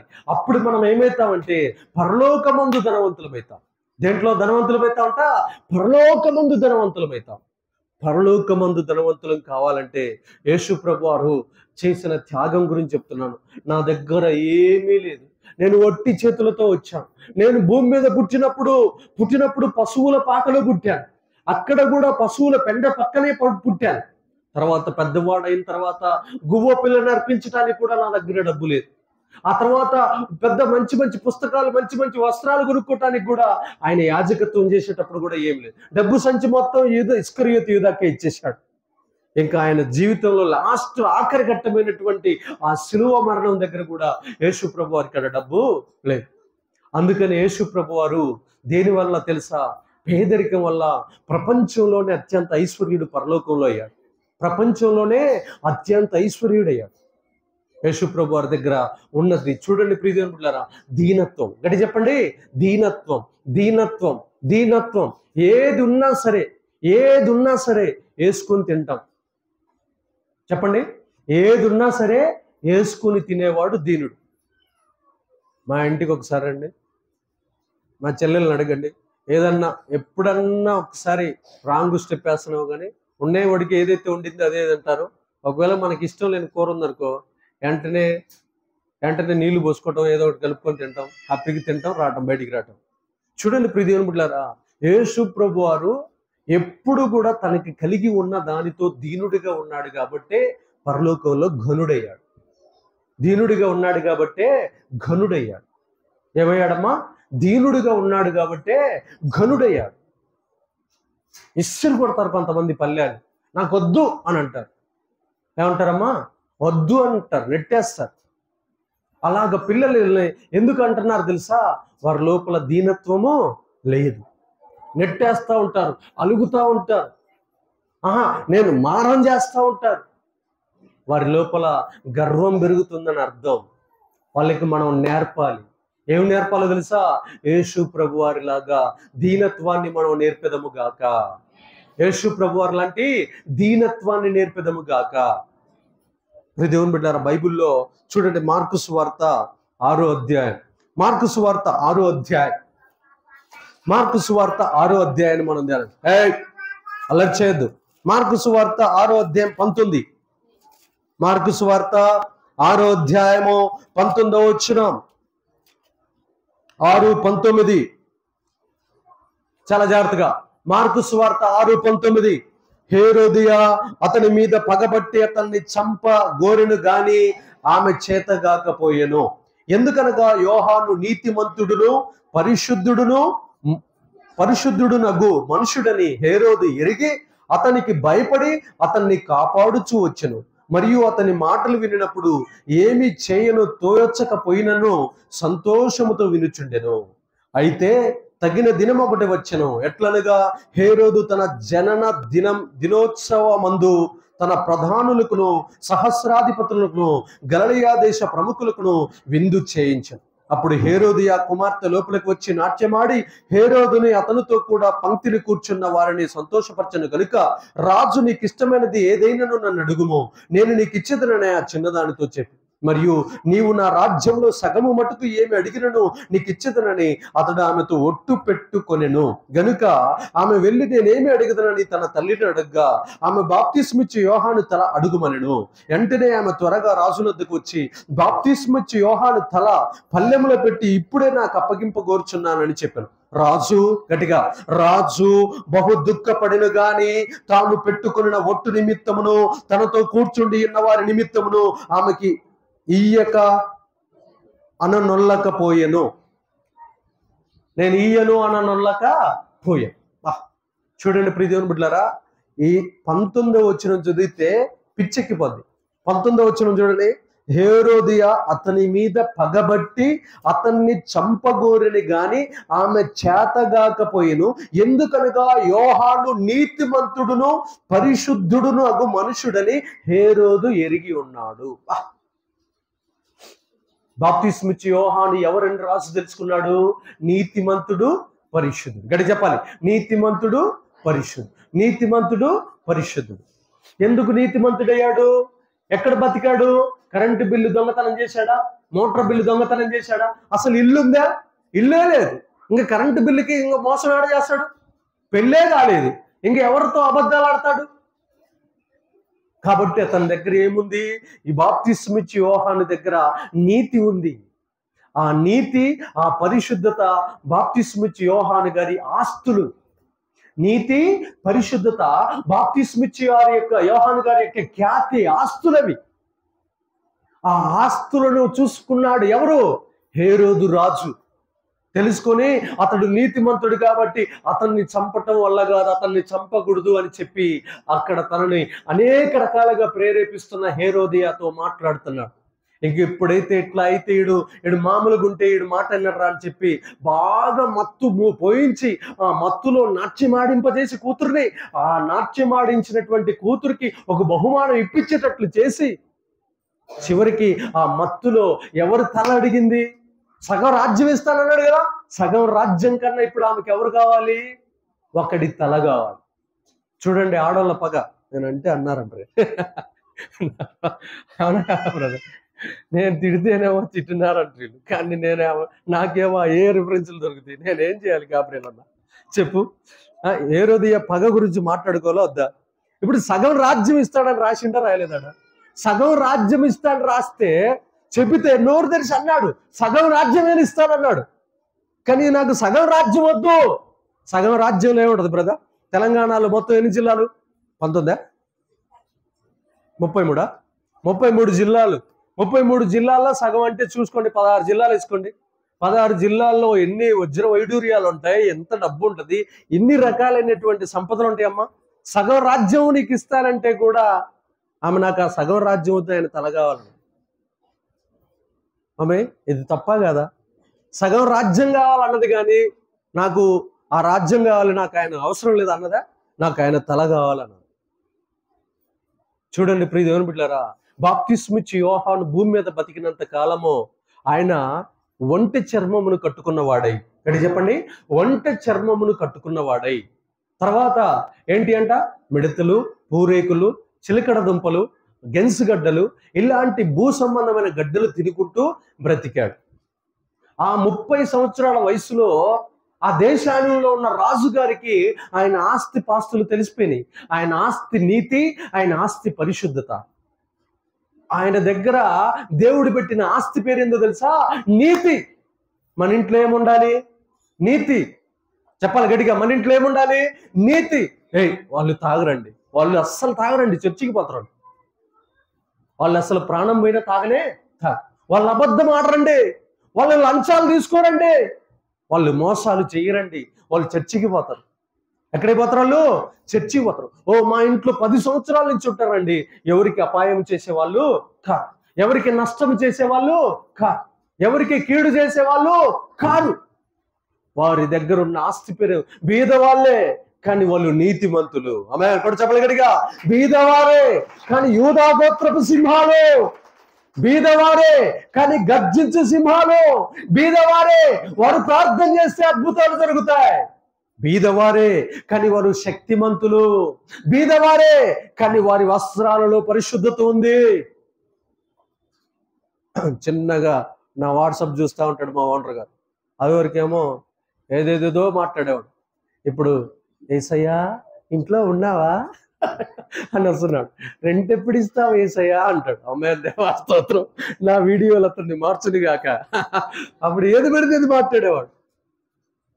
చిన్నగా ఒక 10 దెయ్యాల వీడియోలు విని అయ్యగారి కాడికి, వీడు మామూలుడు కాదు, ఈయన మా కొడుకును కూడా ఏసయ్యా చర్చికి పోతున్నావా అంటున్నాడు.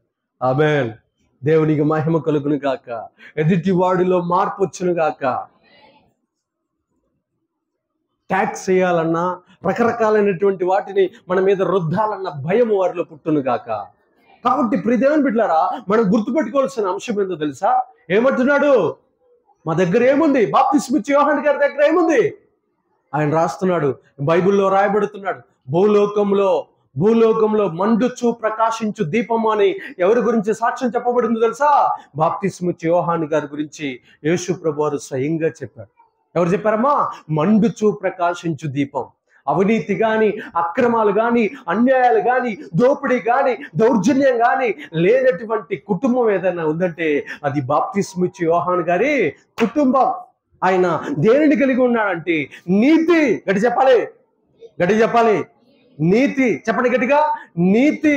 నీతి. గట్టి చెప్పండి, నీతి. సినిమా యాక్టర్ భానుచంద్ర గారు వాళ్ళ ఇంటి పేరంట ఏసయ్య నిలయం అంట, ఏసయ్య ప్రేమ నిలయం అంట. ఆలోచించండి ప్రతిదినం. మన ఇంటి పేరు మార్చుకుంటారా ఎవరైనా? ఇంటి పేరు, మన ఇంటి పేరు ఏదైనా ఉందంటే దాన్ని 100 సార్లు గుచ్చి చెబుతాం. మన ఇంటి పేరు మన పేరు మార్చుకోవటానికి కూడా దొంగ లెక్కలు. మళ్ళీ మన పేరు మార్చుకుంటే ఎస్సీ రిజర్వేషన్ పోతుందేమో బ్రదర్. ఎస్సీ రిజర్వేషన్ పోతే దేవుడు నీకు పరలోకం నుంచి అధికారాలు ఇవ్వడా? మరి నీకు విశ్వాసం లేదా? మరి ఎందుకు నమ్ముకున్నావు ఏసైని? అంబేద్కర్ కంటే ఏసై గొప్పోడు కాదా? నిన్ను బతికించడా? నువ్వు కష్టపడితే నీకు ఉద్యోగం రాసివ్వడా? ఇవ్వడా? మరి ఎందుకు డబల్ పేర్లు పెడుతున్నావు? 2 పేర్లు ఎందుకు పెడుతున్నావు పిల్లలకి? దొంగ పేర్లు ఎందుకు నీ కాడ? దొంగ పేర్లు అవసరం లేదు కదా. నేను చెప్తున్నా, నా పేరు తేజోమయ, ఈ పేరుతోటే నన్ను దేవుడి దేశంలో కోటీశ్వరుడిగా చేయనుగాక. ఆమేన్. మరలా చెబుతున్నా ప్రియదేవుని బిడ్డలారా, ఇంకా తేడా వస్తే మా తమ్ముడిని కూడా ఒక మాట అడుగుతా, అరే మన పేరు జంగాల అని తీసేసి నజరేత్ అని పెడతారా అంట. ఆమేన్. ఒకరోజు వాడితో పర్మిషన్ తీసుకున్నాక పేపర్లో 3 సార్లు యాడ్ ఇచ్చి మా ఇంటి పేరు మార్చేసుకుంటా. ఆమేన్. యేసు నామానికి మహిమ కలుగును గాక. సిగ్గుపడకూడదు, బతికిస్తాడు ఏదేడు. ఏ ఉద్యోగం చేయకుండా బతికిస్తున్నాడు నన్ను. మీరు ఉద్యోగాలు చేస్తూ కూడా మీకు విశ్వాసాలు లేవు. ఏం తీసుకొని కొట్టాలి మిమ్మల్ని? ఆలోచించండి అమ్మా. దేనికోసం బతికాడు?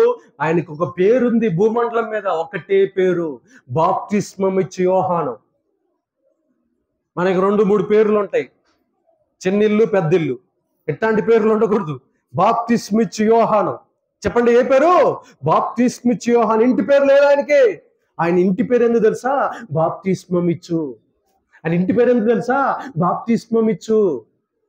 మరి నీ ఇంటి పేరు పరిశుద్ధ రెబుకా అని ఎప్పుడన్నా పేరుందా? లేదు. మమ్మీ ఒక చిన్న విషయం చెప్తా, బాధపడగా. ఇక్కడ పరిశుద్ధ బిందు అని మనం పేరు పెట్టుకుంటా, లోపల దెయ్యాలుంటాయి. అంటే దీని అర్థం ఏంది? మన ఇంట్లో పేర్లు ఉంటున్నాయి, కానీ మన ఇళ్ళల్లో ఏముంటాయి చెప్పాలి? ఏముంటున్నాయి? మన ఇంట్లో, మన ఒంట్లో, మన జీవితాల్లో దెయ్యాలు ఉంటున్నాయి. దయ్యపు లక్షణాలు కలిగిన వారు, దయ్యపు లక్షణాలు కలిగి మనం దేవుడి పేరు పెట్టుకున్నా అది వ్యర్థమే.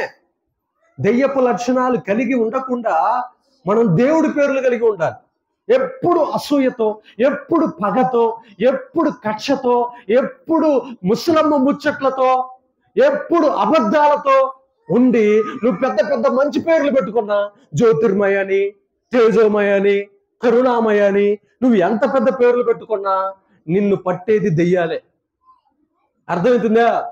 కాబట్టి మన పేరు ఎలా ఉండాలంటే, మన పేరు పవిత్రమైనదై ఉండాలి. ఆయన గురించి 2 పదాలు రాశాడు. హేరోదు రాజు మాట్లాడుతున్నాడు, అతడు నీతిమంతుడు, పరిశుద్ధుడు. దేవునికి మహిమ ఘనత ప్రభావములు కలుగును గాక. చూద్దాం. మొదటి రాజుల గ్రంథము 17వ అధ్యాయము. మొదటి రాజుల గ్రంథము 17వ అధ్యాయము. మొదటి రాజుల గ్రంథము 17వ అధ్యాయము 1 నుంచి 7 వచ్చిన. మొదటి రాజుల గ్రంథము 17వ అధ్యాయము. అంతటా గిలాదు కాపురస్తుల సంబంధియులు తిష్బీయుడునైన ఏలియా ఆహాబునొద్దకు వచ్చి, ఎవని సన్నిధిలో నేను నిలబడి ఉన్నానో ఇజ్రాయేలీల దేవుడైన యెహోవా జీవముతోడు నా మాట ప్రకారము గాక, ఈ సంవత్సరములలో మంచైనను వర్షమైనను పడదని ప్రకటించు. పిమ్మట యెహోవా వాక్కు అతనికి ప్రత్యక్షమై, నీవు ఇచ్చట నుండి తూర్పున వైపునకు పోయి యోర్దానికి ఎదురుగానున్న కేరీతు వాగు దగ్గర దాగి ఉండుము. ఆ వాగు నీరు నీవు త్రాగుదువు. అచ్చటికి నీకు ఆహారము తెచ్చినట్లు నేను కాకోలములకు ఆజ్ఞాపించితినని అతనికి తెలియచేయగా, అతడు పోయి యెహోవా సెలవు చొప్పున యోర్దానికి ఎదురుగానున్న కెరీతు వాగు దగ్గర నివాసము చేసెను. దేవునికి మహిమ ఘనత ప్రభావములు కలుగును గాక. జీవితం మొత్తం ఒంటరితనమే. ఏలియా గారి జీవితం మొత్తం ఏముందమ్మా? ఒంటరితనం. వాగు దగ్గర ఉండమంటే వాగు, కర్మేలు పర్వతం దగ్గర ఉంటే కర్మేలు పర్వతం, వాగు దగ్గర కెరీతు వాగు దగ్గర ఉండమంటే కెరీతు వాగు. మనం ఏదన్నా ఉద్యోగం ఇప్పిస్తాం, ఆ ఉద్యోగం ఇప్పగానే దాంట్లో 100 వంకలు చెబుతాం మనం. అన్న అది బాగలేదన్నా, బాగా టార్చర్ చేస్తున్నారన్నా, అన్న వేధిస్తున్నారన్నా, అన్న కుళ్ళబడుస్తున్నారన్నా, అన్న ఎక్కువ పని చేపిస్తున్నా. అబ్బా అక్కడ చూడండి, కెరీతు వాగు దగ్గర ఉండిపో అన్నాడు. అన్నం బ్రో అన్నం. మళ్ళీ క్వశ్చన్ వేసాడా? అమ్మా చాలా జాగ్రత్త, నాకెళ్ళి చూడ. మళ్ళీ రిపీట్ క్వశ్చన్ వచ్చింది ఆ నోట్లోంచి. మరి ప్రభా food food food food food అయ్యా అని అడిగాడా? లేదు. వాగు నీళ్లు తాగుచు. చెప్పండి, వాగు నీళ్లు తాగుచు. గట్టిగా ఏంటంట? వాగు నీళ్లు తాగుచు. ఆకలి అయినప్పుడు ఏం తాగుతున్నాడు? వాగునీళ్ళు. ఆకలి అయినప్పుడు ఏం తాగుతున్నాడు? వాగునీళ్ళు. ఆకలి అయినప్పుడు ఏం తాగుతున్నాడు? వాగునీళ్ళు. వాగునీళ్ళు ఇంకా మింగుడు పడకపోతే ఉపవాసం. ఇంకా ఏమీ దొరక్కపోతే గడ్డి, అక్కడ ఉన్నటువంటి చిలకడ దుంపలు అవి తింటున్నారు. ఇంకా బాగా ఆకలి అవుతున్నప్పుడు ఇంకా ప్రార్థనలో కూర్చొని, ఆ ఎండలో కూర్చొని, ఆ చెట్టు కింద కూర్చొని ఏడుస్తుంటే ఏదో ఒక కాకి, అమ్మా బాలరాజనా ఫ్యామిలీ ప్యాక్ సరిపోద్ది మనకి, మన ఇద్దరికి 2 ఫ్యామిలీ ప్యాక్లు వేసేస్తాం మన ఇద్దరం కనుక ఎస్ఆర్ ఫుడ్ కోర్ట్లో కూర్చుంటే. అవునా కాదా?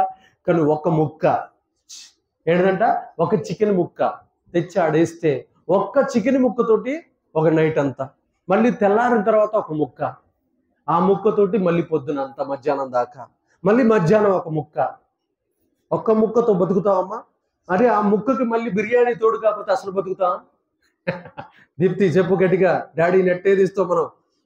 ఓన్లీ చికెన్ పీసులు మొత్తమే తెచ్చి బిర్యానీ తేకపోతే ఏమంటావు? ఎట్లా చూస్తావు? అవునా కదా? చూడమా, ఇవన్నీ నేను రాసిని చెబుతున్నానా అబద్ధాలు చెబుతున్నానా? చెప్పాలి. రాసిని. మరి ఈయన పరలోకంలో ధనవంతుడు, రోజు బిర్యానీలు పొట్ట పెంచుకొని తిరుగుతూ ఊగుతూ ఉండేవాళ్ళం మనమా? ఎవరమ్మా ఈయన పరలోకంలో ధనవంతుడు, మనమా? చెప్పరందమ్మా. ఏలియా గారా పరలోకంలో ధనవంతుడు, మనమా? ఏలియా గారు దేవుడు ఒక వాక్కు ప్రత్యక్షమైతే 3.5 సంవత్సరాల వర్షం పడదని చెప్పాడు దేవుడు. ఆ మాట పోయి ఆహాబు రాజు దగ్గరికి పోయి చెబుతున్నాడు. అయ్యా మరి எனக்கு డౌట్ వచ్చి, ప్రభువా మరి నేనెట్ట బతకాలి అని అడిగాడా? నేనెట్ట బతకాలి అని అడిగాడు. దేవుడు మాట్లాడింది బాగానే ఉంది. రాజుగారంటే ఎట్ట బతుకుతున్నా, రాజుకు పోయి చెప్పుపో అన్నాడు. రాజుకు పోయి చెప్పుపో అనగానే మరి మళ్ళీ తిరిగి క్వశ్చన్ వేశాడా? ప్రభువా 3.5 సంవత్సరాలు వర్షం పడకపోతే మరి నేనెట్ట బతకాలి అని క్వశ్చన్ వేశాడా? వెయ్యలా. వేయకుండా పోయి రాజుగారి దగ్గర పోయి, ఇక్కడి నుంచి యెహోవా సెలవిచ్చిన వాక్యేదనగా నా మాట ప్రకారం ఓగులుగాక 3.5 సంవత్సరాలలో ఇజ్రాయెల్ దేశం మొత్తం మీద మంచైనను వర్షమైనను పడదు రాజా అని చెప్పాడు. చూడు ప్రవక్తని నేను, ఎవరిని సన్నిధిలో నుంచి అయితే నీ దగ్గరికి వచ్చి ఉన్నానో ఆ యెహోవా జీవముతోడు 3.5 సంవత్సరాల భూమి మీద ఇజ్రాయెల్ దేశంలో మంచైనను వర్షమైనను పడదు. కొడచవలు గట్టిగా దేవునికి మహిమ ఘనత ప్రభావములు కలుగునుగా. 3.5 సంవత్సరాలమ్మా. ఒక్క రోజు కాదు, 2 రోజులు కాదు, 3 రోజులు కాదు, 3.5 సంవత్సరాలు కెరీతు వాగు దగ్గర, కర్మేలు పర్వతం మీద ప్రార్థన, కెరీతు వాగు దగ్గర కాకలేనప్పుడు రావటం, తాగటం. ఎప్పుడో కాకోలు వచ్చి అక్కడ ఒక ముక్క జార విడిస్తే దాన్ని పోయి తింటాం. ఒక్కసారి ఆలోచించండి ప్రియదేవుని బిడ్డలారా, ఎంత భక్తి అది, ఎంత ఒంటరితనం. ప్రభువా నాకు భార్య. ఇప్పుడు ఈ మధ్య ట్రెండ్ ఏందో తెలుసా? మొన్నటిదాకా ఒక బాధ, అన్నా పెళ్లి సంబంధం చూడన్నా అనేది. సర్లే తమ్ముడు, పరిచర్య చేస్తున్నా, చేయకపోతే మళ్ళీ ఎట్ట తిడతారు అని చెప్పి చూస్తాలే తమ్ముడు అని చెబుతున్నా. ఏదో ఒక సంబంధం వస్తే కడుతున్నా. ఇప్పుడు 2వ పెళ్ళిళ్ళు తగులుకుంటారు. అన్నా మొదటి భార్య వెళ్ళిపోయిందన్నా, 2వ పెళ్లి చూడన్నా అంట. ఒరే నీకు దండం పెడతారా, నీకు దండం పెడతారా, నన్ను ఇట్లా వాడుకుంటారు రేంద్ర మీరు, నన్ను ఇట్లా వాడుకోకండి. 2వ పెళ్ళిళ్ళు ఇంక ముసలోళ్ళు, ఇంక వాళ్ళు పెళ్లి చేయమని అన్నా అనేది ఆ ఉద్దేశంతో. నాకు ఇన్ని రోజులకు అర్థమైంది. ఆయనకి పెళ్ళయిందమ్మా, పెళ్లి కాల కెరీతు వాగు దగ్గర పెళ్లి. ఇప్పుడు మనం నడి వయసు రాగానే సార్ 20 సంవత్సరాలు బెట్టికెట్టి వచ్చింది వాళ్ళ ప్రభు, పెళ్లి కావాలి ప్రభు. ఎన్ని వంకలో ఎన్ని మెలకలో ప్రభు దగ్గర పెళ్లి 45 నుంచి 50 సంవత్సరాల వయసు వచ్చినా ఏలియాకు పెళ్లి లేదు. ఒంటరితనం. చెప్పండి, ఒంటరితనం. ఇల్లు లేదు. ఆయన జీవితం ఎక్కడో తెలుసా? ఎడారి, అరణ్యంలో. ఎక్కడమ్మా? అరణ్య జీవితం.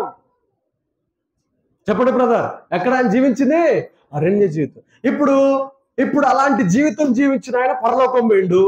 ఇప్పుడు అలాంటి వాడిని పిలిచి దగ్గరికి హత్తుకొని, ఇలా గట్టిగా పట్టుకొని, ముద్దు పట్టుకొని, బా ఏమి జీవితం జీవించావు, లోకాన్ని, శరీరాన్ని, శాతాన్ని జయించొచ్చావు ఏలియా అని చెప్పి సింహాసనం మీద కూర్చుండబడతాడా? 3 కాదు 4 కాదు 5 పెళ్లిళ్ళు చేసుకొని ఇష్టం వచ్చినట్టు బిర్యానీలు తిని భయంకరంగా లావ్ అయిపోయి నేను పరలోకం వచ్చినానని అంబానీ కొడుకులాగా పైకి పోతే నిన్ను తీసుకుపోయి సింహాసనం అబ్బా వచ్చిండు ఆయా పరిశుద్ధుడు అని చెప్పి దాని మీద కూర్చోబెడతాడా? చెప్పో, ఎవరు కూర్చోబెడతాడు? ఆయన్ని కూర్చోబెడతాడా? మనల్ని కూర్చోబెడతాడా? నువ్వు ఏం చేసినావు? ఏసై కోసం ఏం చేసినావు? ఒక బొట్టు తీయలా, ఒక గాజు తీయలా, ఏసై కోసం ఒక తిట్టు తిట్టించుకోవాలా, ఒకళ్ళు వచ్చి నీ ముఖం మీద ఉమ్మేయలా, ఒక దెబ్బ నేను కొట్టలా. అంతా safe zone, safe zone, safe zone, మొత్తం సేఫ్ జోన్. ఒక్కడన్నా వచ్చి నీ పళ్ళు రాలగొట్టిండా? ఏసై కోసం ఒక దెబ్బ తిన్నావా? మరి నీకు పరలోకంలో సింహాసనం ఎందుకు ఇస్తాడు? మొత్తం సేఫ్ జోన్. ఏదన్నా ఫంక్షన్ జరుగుతుందనుకో, మా బంధువులు ఏమన్నా అనుకుంటారేమో అని చెప్పటం, వాళ్ళ మాట వింటాం. వాళ్ళు పసుపు పెట్టమంటే పసుపు, వాళ్ళు పారాణి పెట్టమంటే వాళ్ళు పారాణి, వాళ్ళు కుంకుమ పెట్టమంటే వాళ్ళు కుంకుమ, వాళ్ళు మొత్తం తొడుగుతారు. వాళ్ళు పట్టీలు పెట్టమంటే పట్టీలు, వాళ్ళు వడ్డానం పెట్టమంటే వడ్డానం. ఇంకేంది నేనుంది బొంద పెట్టడానికి నన్ను నేను ఎందుకుంది? మొన్నటి రోజున ఒక అమ్మాయి నా దగ్గరకు వచ్చి, అన్నా నువ్వు రావాలన్నా భద్రావతికి. భద్రావతి ఆడమ్మా, కర్ణాటక జిల్లాలో. ఎందుకమ్మా? పెళ్లి జరుగుతుందన్నా. నువ్వు తప్పకుండా రావాలి. మొన్న ఏదో నీ ఎంగేజ్మెంట్కి ఒకసారి వచ్చినట్టున్నా తల్లి అన్నా. వచ్చా. ఆ రోజు నీ పక్కన ఫోటో దిగటానికే గంట సాయం పట్టిందమ్మా. ఆ మేకప్ దిగుదామా వద్దా? ఈమె పక్కన దిగి నేను ఈ స్టేటస్లో పెడితే చర్చి మొత్తం ఏమన్నా అనుకుంటారు అని చెప్పి గంట సేపు ఆలోచించిన అక్కడ ఏడే బయట. ఆ అమ్మాయి దగ్గరికి అందరు పోయి గిఫ్ట్లు ఇస్తుంటే నన్ను కూడా పిలుస్తున్నారు కదా, నేను కూడా వరుసలో పోవాలి కదా. పోదామా వద్దా? ఇంకా ఎంగేజ్మెంట్లోనే గంట ఆలోచించిందంటే ఇంకా పెళ్లిలో నువ్వు ఎట్టుంటావు? నేను నన్ను బతికినెత్తువా? అలాంటి పెళ్లికి నేను వస్తే ఇంకా సంఘంలో వాడు ఎవడన్నా బతుకుతాడా? అన్నే ఇట్లాంటి పెళ్లికి పోయి వస్తాండి ఇంక మొత్తం వేసేయండిరా అంటారు. ఇంక నేనే ఆడ బతికేది. ఆలోచించండి ప్రియదేవుని బిడ్డలారా. మొన్న రీసెంట్గా మన చర్చిలో ఒక నన్ను ఏమంటారమ్మా మెచ్యూర్ పంచడం జరిగింది. ఆ మెచ్యూర్ పంచంలో నేను బయట ఉన్నామ్మా, లోపల మొత్తం యుద్ధం జరిగింది. జరగాల్సిన యుద్ధం మొత్తం జరిగింది. ఇక మొత్తం మేకప్ మొత్తం ఫోటో స్టూడియోగా మార్చేశారు మందిరాన్ని. ఇంకా బూట్లు వేసుకోవటం, ఇక్కడ దాకా రావటం, స్టిల్లులు పెట్టడం, ఇట్లా దిగటం. జాన్ పీటర్ అని వచ్చి ఏందన్నా ఇట్లా చేసిన. ఏం జరుగుతుంది తమ్ముడు లోపల అంటే, లోపల మొత్తం లోకమే ఉంటున్నాడు. ఎంత పని చేసి. ఇంకొకడేమో రమ్ముల బేవని కక్కితే అతను ఏం చేయాలి? బాత్రూమ్లు చిన్న సదరం చేశారు. ఇంటి దగ్గరకు పోయి, అన్నా ఇంట్లో చుట్టాలు బట్టరు అన్నా అని బతిలాడితే మందిరం ఇస్తే మందిరాన్ని విందుశాలగా చేసేసారు. మందిరం ఇంట్లో బాగలేదని పాపం ఫంక్షన్ కదా చండాలంగా ఉంటుంది, మందే ఉంది, దేవుడు మళ్ళీ లెక్క చెప్పాలి అని చెప్పి బతిలాడితే ఇస్తే లాస్ట్కి పోతా ఇవన్నీ చేసిన తర్వాత సారీ అన్న, ఒక్క మాట సారీ అన్న అన్నది సింపుల్గా వాళ్ళమ్మ. ఓరేనా ఆయన సారీ తోటి ఇన్ని పాపాలు చేయొచ్చా? ఒక్కసారి చెప్పి 100 పాపాలు చేసి ఒక్కసారి చెబుతున్నారు. ఇది కరెక్టేనా? జాన్ పీటర్ గద్దించాలా వద్దా? నువ్వు గద్దించాలా వద్దమ్మా? ఆలోచించండి ప్రియదేవుని బిడ్డలారా. 2 రాజుల గ్రంథం 5:15. 2 రాజుల గ్రంథం 5:15. అప్పుడు అతడు తన పరివారముతో కూడా దైవజనుడి దగ్గరికి తిరిగి వచ్చి అతని ముందర నిలిచి, చిత్తగించుము, ఇజ్రాయేలీయులలోనున్న దేవుడు తప్ప లోకమందంతటి యందు మరి ఏ దేవుడు లేడని నేను ఎరుగుదును. ఇప్పుడు నీవు నీ దాసుడనైన నా యొద్ద బహుమానము తీసుకునవలసినదని అతనితో చెప్పగా, ఎలీషా, ఎవని సన్నిధిని నేను నిలబడి ఉన్నానో ఇజ్రాయేలీయుల దేవుడైన యెహోవా జీవముతోడు నేనేమియో తీసుకొనను అని చెప్పాను. నయమాను అతనిని ఎంతో బతిమాలను, అతడు ఒప్పకపోయెను. 17వ వచనం. అప్పుడు యెహోవాకు తప్ప దహన బలి అయినను మరి ఏ బలి అయినను ఇతరమైన దేవతలకు నేను ఇక అర్పింపను. 2 కంచెరగాడిదలు మోయిపాటి మన్ను నీ దాసుడిని నాకు ఇప్పించకూడదా? నా యజమానుడు మ్రొక్కుటకు రిమ్మోను గుడిలో చొచ్చి నా చేతి మీద ఆనుకున్నప్పుడు నేను రిమ్మోను గుడిలో నమస్కారం చేసిన ఎడలా రిమ్మోను గుడిలో నేను నమస్కారం చేసిన సంగతిని గురించి యెహోవా నీ దాసుడైన నన్ను క్షమించునుగాక అని నయమాను చెప్పగా, ఎలీషా నెమ్మది కలిగి పొమ్మని అతనికి సెలవిచ్చాను. అతడు ఎలీషా యొద్ద నుండి వెళ్ళి కొంత దూరము సాగిపోయాను.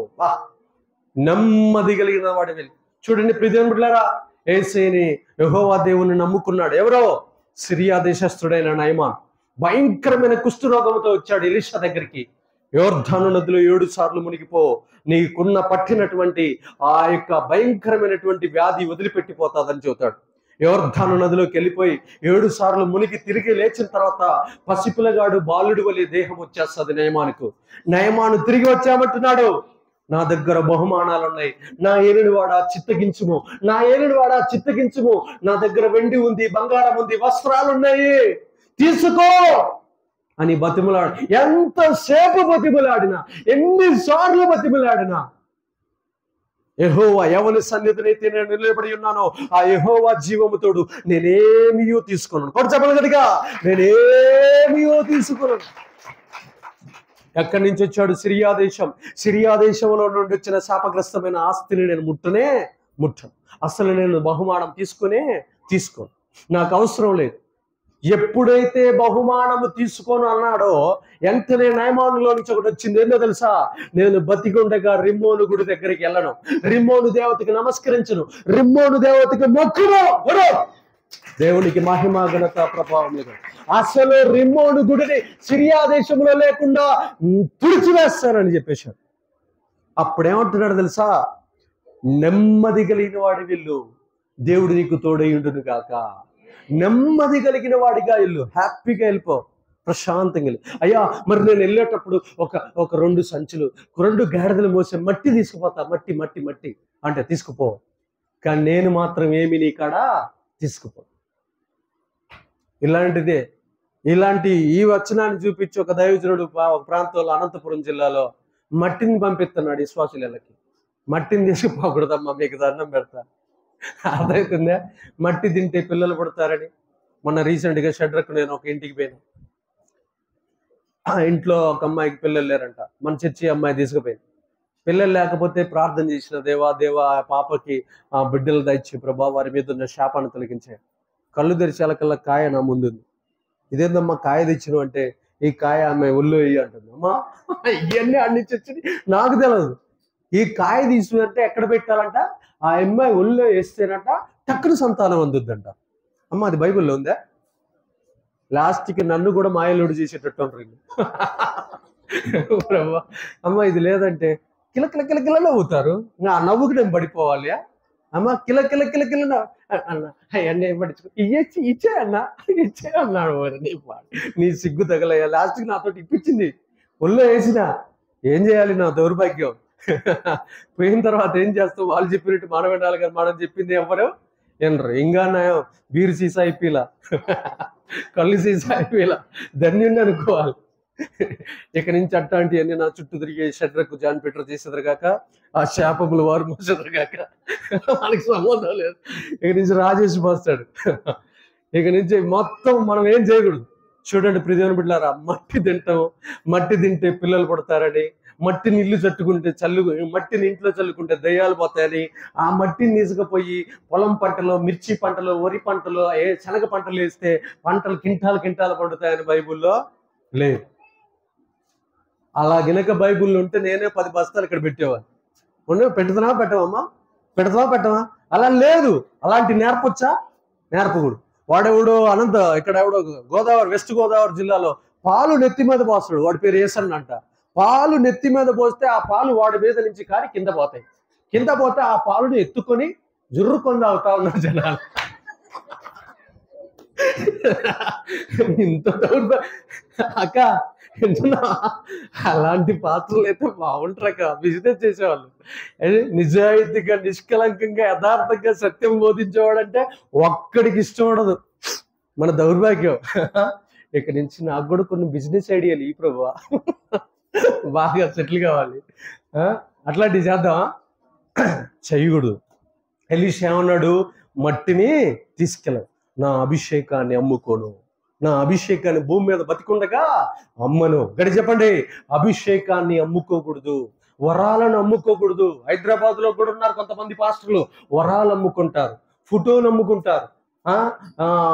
కంగ్రాచులేషన్స్ ఇస్తే ఇలా చేయబట్టుకుంటే చాలు, లేకపోతే ఇలా ఫోటో దిగితే 10,000. అలాంటి వారు అభిషేకాన్ని నమ్ముకుంటున్నారు. అభిషేకాన్ని నమ్ముకుంటే పరలోకంలో ధనవంతులం కాదు, దరిద్రులం అవుతాం. అభిషేకాన్ని ప్రాణం పోయినా అమ్ముకోకూడదు. వరాలను అమ్ముకోకూడదు. వరాలు అస్సలు అమ్ముకోకూడదు. మీరు అక్కడ ఇవ్వా, నేను లంకె బిందెలు తీపిస్తానని చెప్పి వరాలు సాతాను చేతిలో పెట్టకూడదు. సాతాను చేతిలో మన వరాలు తీసినవా పెట్టినవా మనం ఖచ్చితంగా నరకానికి వెళ్ళిపోవాల్సి వస్తాయి. ప్రియ దేవుని బిడ్డలారా, ఇంకా చూడండి, ఆదికాండం 39:9, ఆదికాండం 39:9 కొన్ని వచనాలు ముగిస్తాను.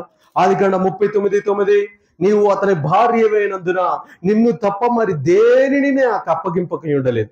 కాబట్టి నేను ఇంత ఘోరమైన దుష్కార్యము చేసి దేవునికి విరోధంగా పాపము కట్టుకుందునని తన యజమానుని భార్యతో అనను. పొతిఫర్ భార్య ఆయన్ని బాగా వేధిస్తుంది. నేను నీతో శయనించాలనుకుంటున్నాను, నేను నీతో ఉండాలనుకుంటున్నాను, నీ యజమానుడికి నేను చెప్పను అని చెబుతుంది. సాటుమాటు రహస్యపు మాటలన్నీ మాట్లాడుతుంది. అయితే 9వ వచనంలో, నీవు అతని భార్యవైనందున నిన్ను తప్ప మరి దేనిని నాకు అప్పగింపకై ఉండలేదు. కాబట్టి నేను ఇంత ఘోరమైన దుష్కార్యము చేసి దేవునికి విరోధముగా పాపము కట్టుకుందునని తన యజమానుని భార్యతో అనెను. ఆమేన్. పరిశుద్ధత గడి చెప్పండి, పరిశుద్ధత గడి చెప్పండి, పరిశుద్ధత. పరిశుద్ధత పరిశుద్ధత కలిగిన వాడు పరలోకంలో ధనవంతుడు. పరిశుద్ధత కలిగిన వాడు భూలోకంలో కూడా ధనవంతుడే. పరిశుద్ధత కలిగిన వాడు ముట్టుకుంటే దయ్యాలు, పరిశుద్ధత కలిగిన వాడు ముట్టుకుంటే రోగాలు, పరిశుద్ధత కలిగిన వాడు ప్రార్థన చేస్తే తంత్రాలు సాతాను శక్తులన్నీ కాలిపోతాయి. కాబట్టి పరిశుద్ధత కలిగిన వారు ఐశ్వర్యవంతులు.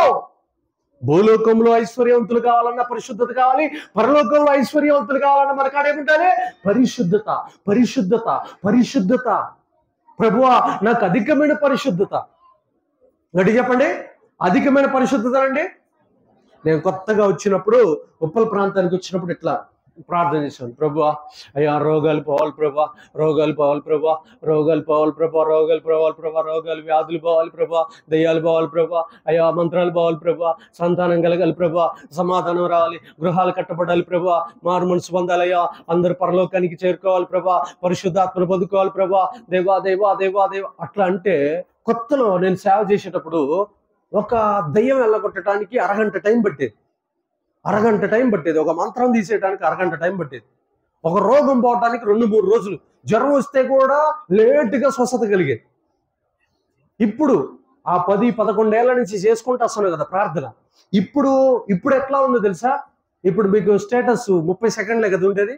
ఇలా చేయి పెట్టగానే దెయ్యం గిలగిల గిలగిల కొట్టుకొని కింద పడుతుంది.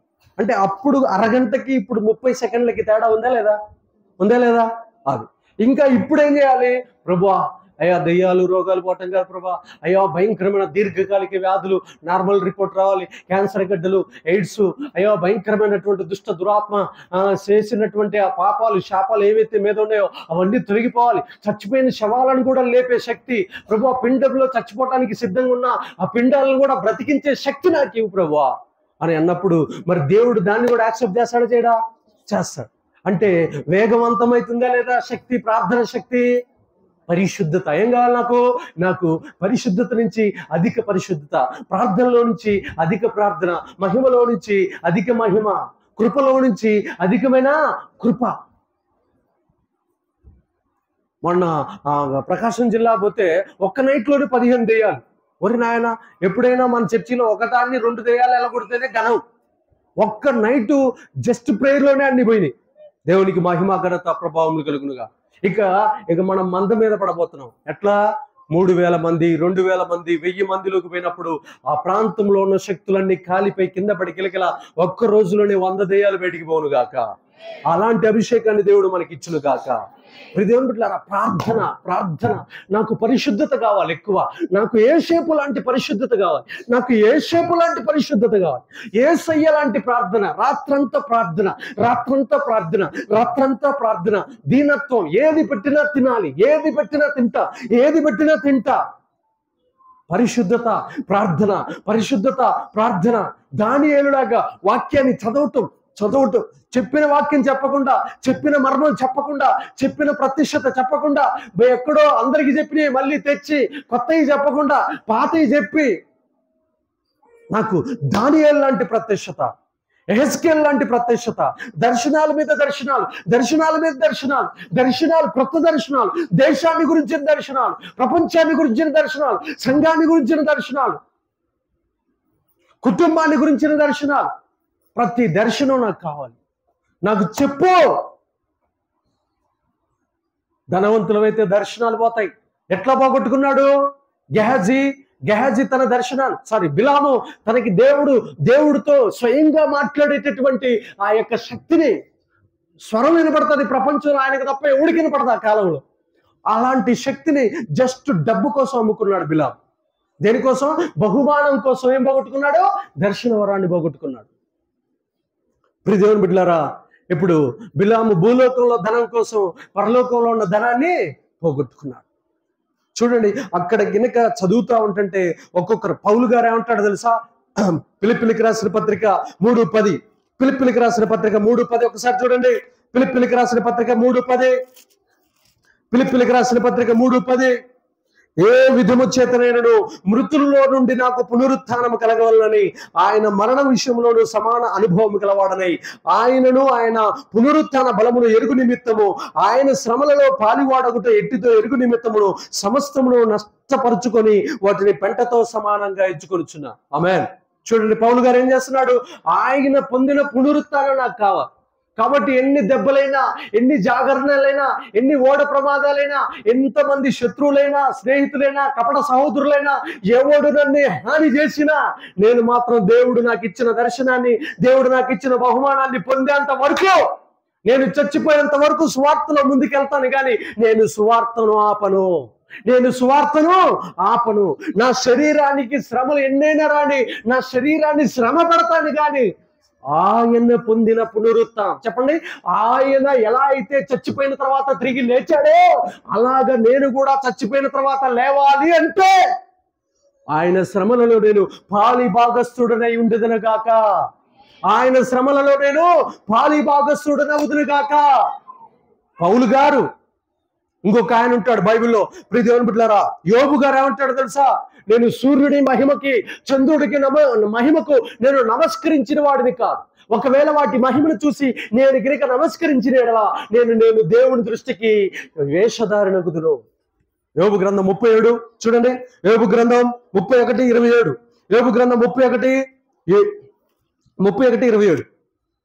యోబు గ్రంథం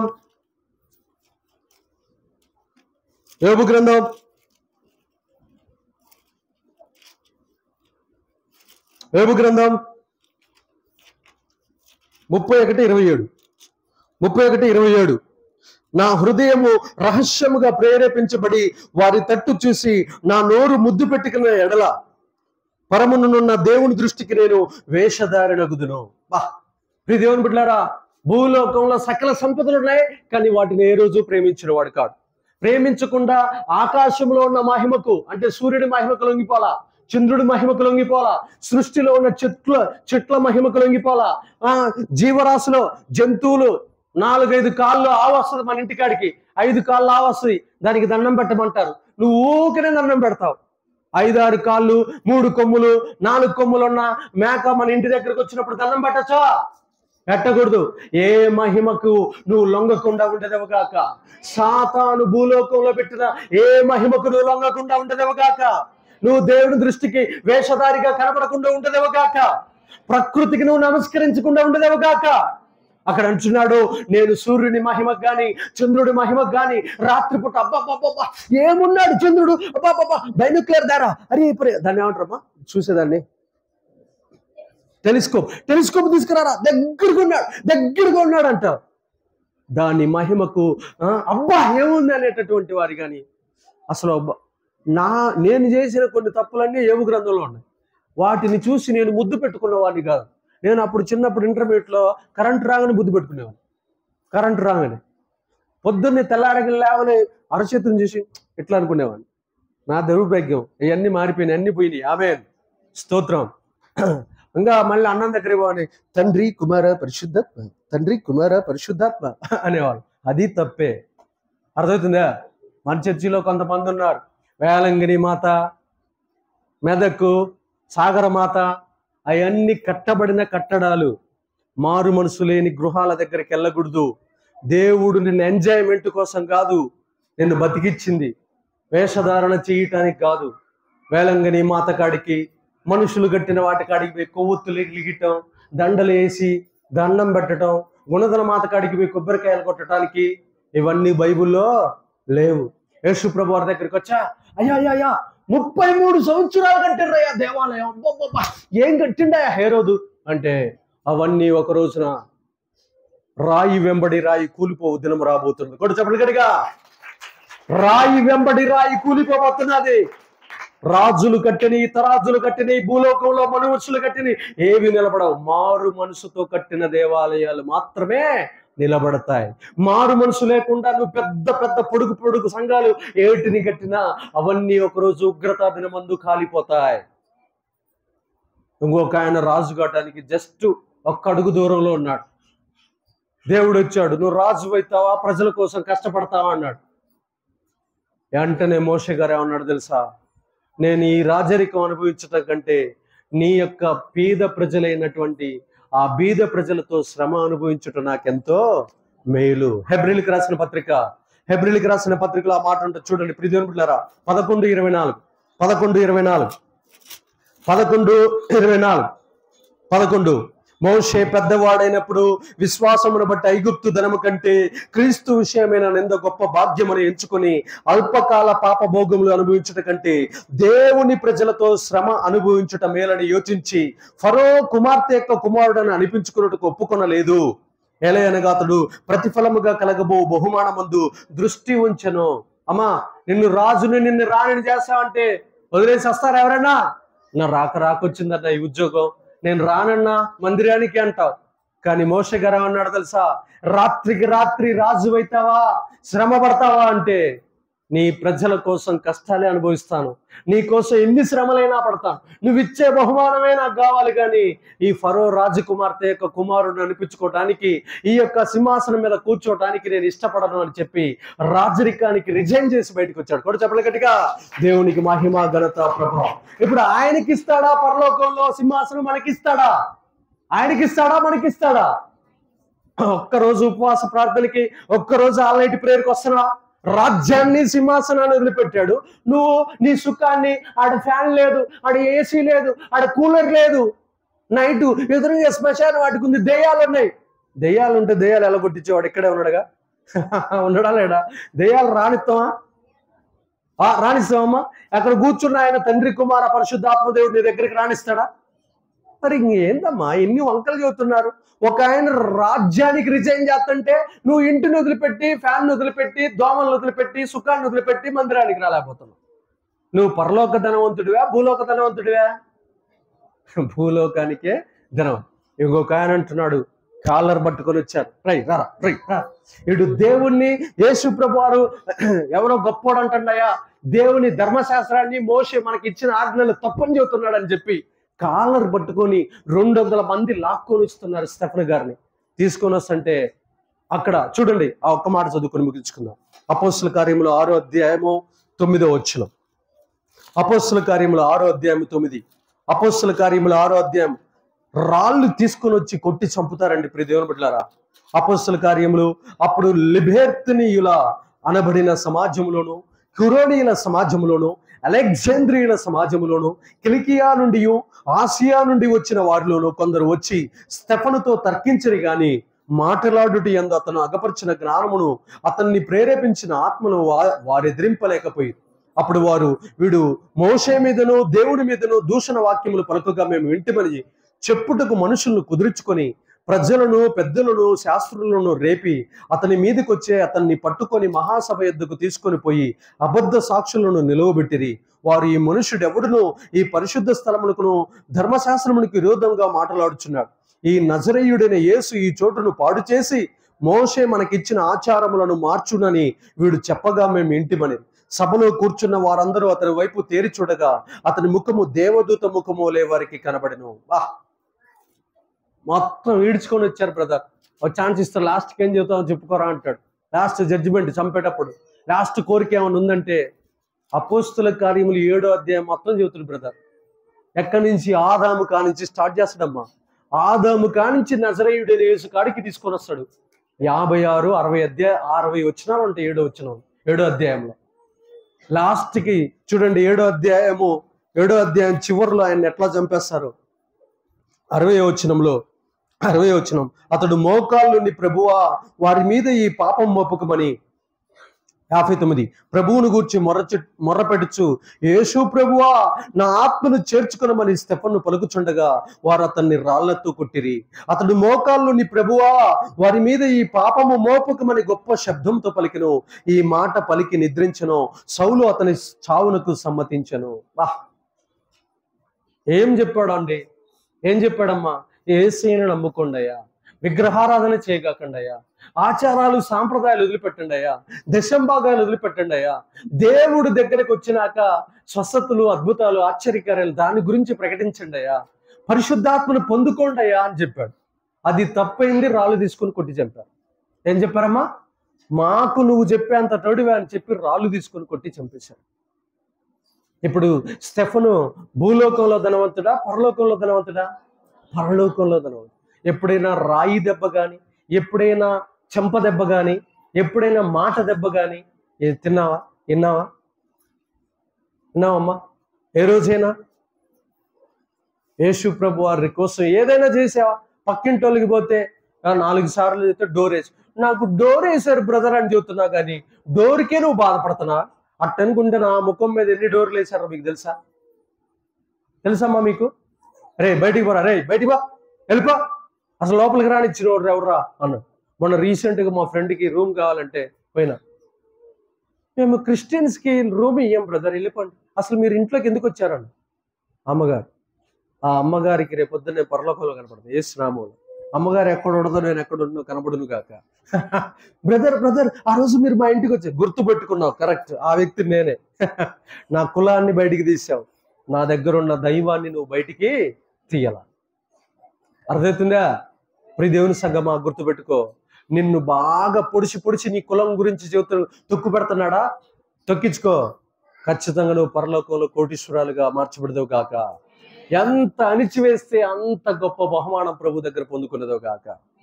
నేను రియల్గా చెబుతా, పేదరికంలో నేను కొన్నిసార్లు ఏడుస్తా, ప్రభువా నన్ను మధ్యతరగతి కుటుంబంలో, మధ్యతరగతి అంటే మిడిల్ క్యాస్ట్లో పుట్టించావయ్యా, కనీసం ఇంకా నన్ను లో క్యాస్ట్లో కనుక పుట్టించుంటే, ఇంకా చాలా శ్రమలు వచ్చి ఉంటే నేను ఇంకా పరలోకంలో ఎంత గొప్ప అవుతానో అనిపిస్తున్నాను. రియల్గా చెబుతున్నా, ఇది నా హార్ట్ఫుల్గా చెబుతున్నా, ప్రభు మీద ప్రమాణం చేసి చెబుతున్నా. నన్ను తక్కువ కులంలో పుట్టించుంటే, ఇంకా తక్కువ కులంలో పుట్టించుంటే ఎంత భాగ్యం ప్రభువా, ఎంత పరలోకంలో ఎంత ధనమును పొందుకునేవాడినయ్యా అనుకుంటున్నాను. నిజంగా ఇక్కడున్న చాలా మంది అలాంటి స్థితిలో ఉంటే మీరు ధన్యులు, పరలోకంలో మీరు ఐశ్వర్యవంతులై ఉండేదరు కాక.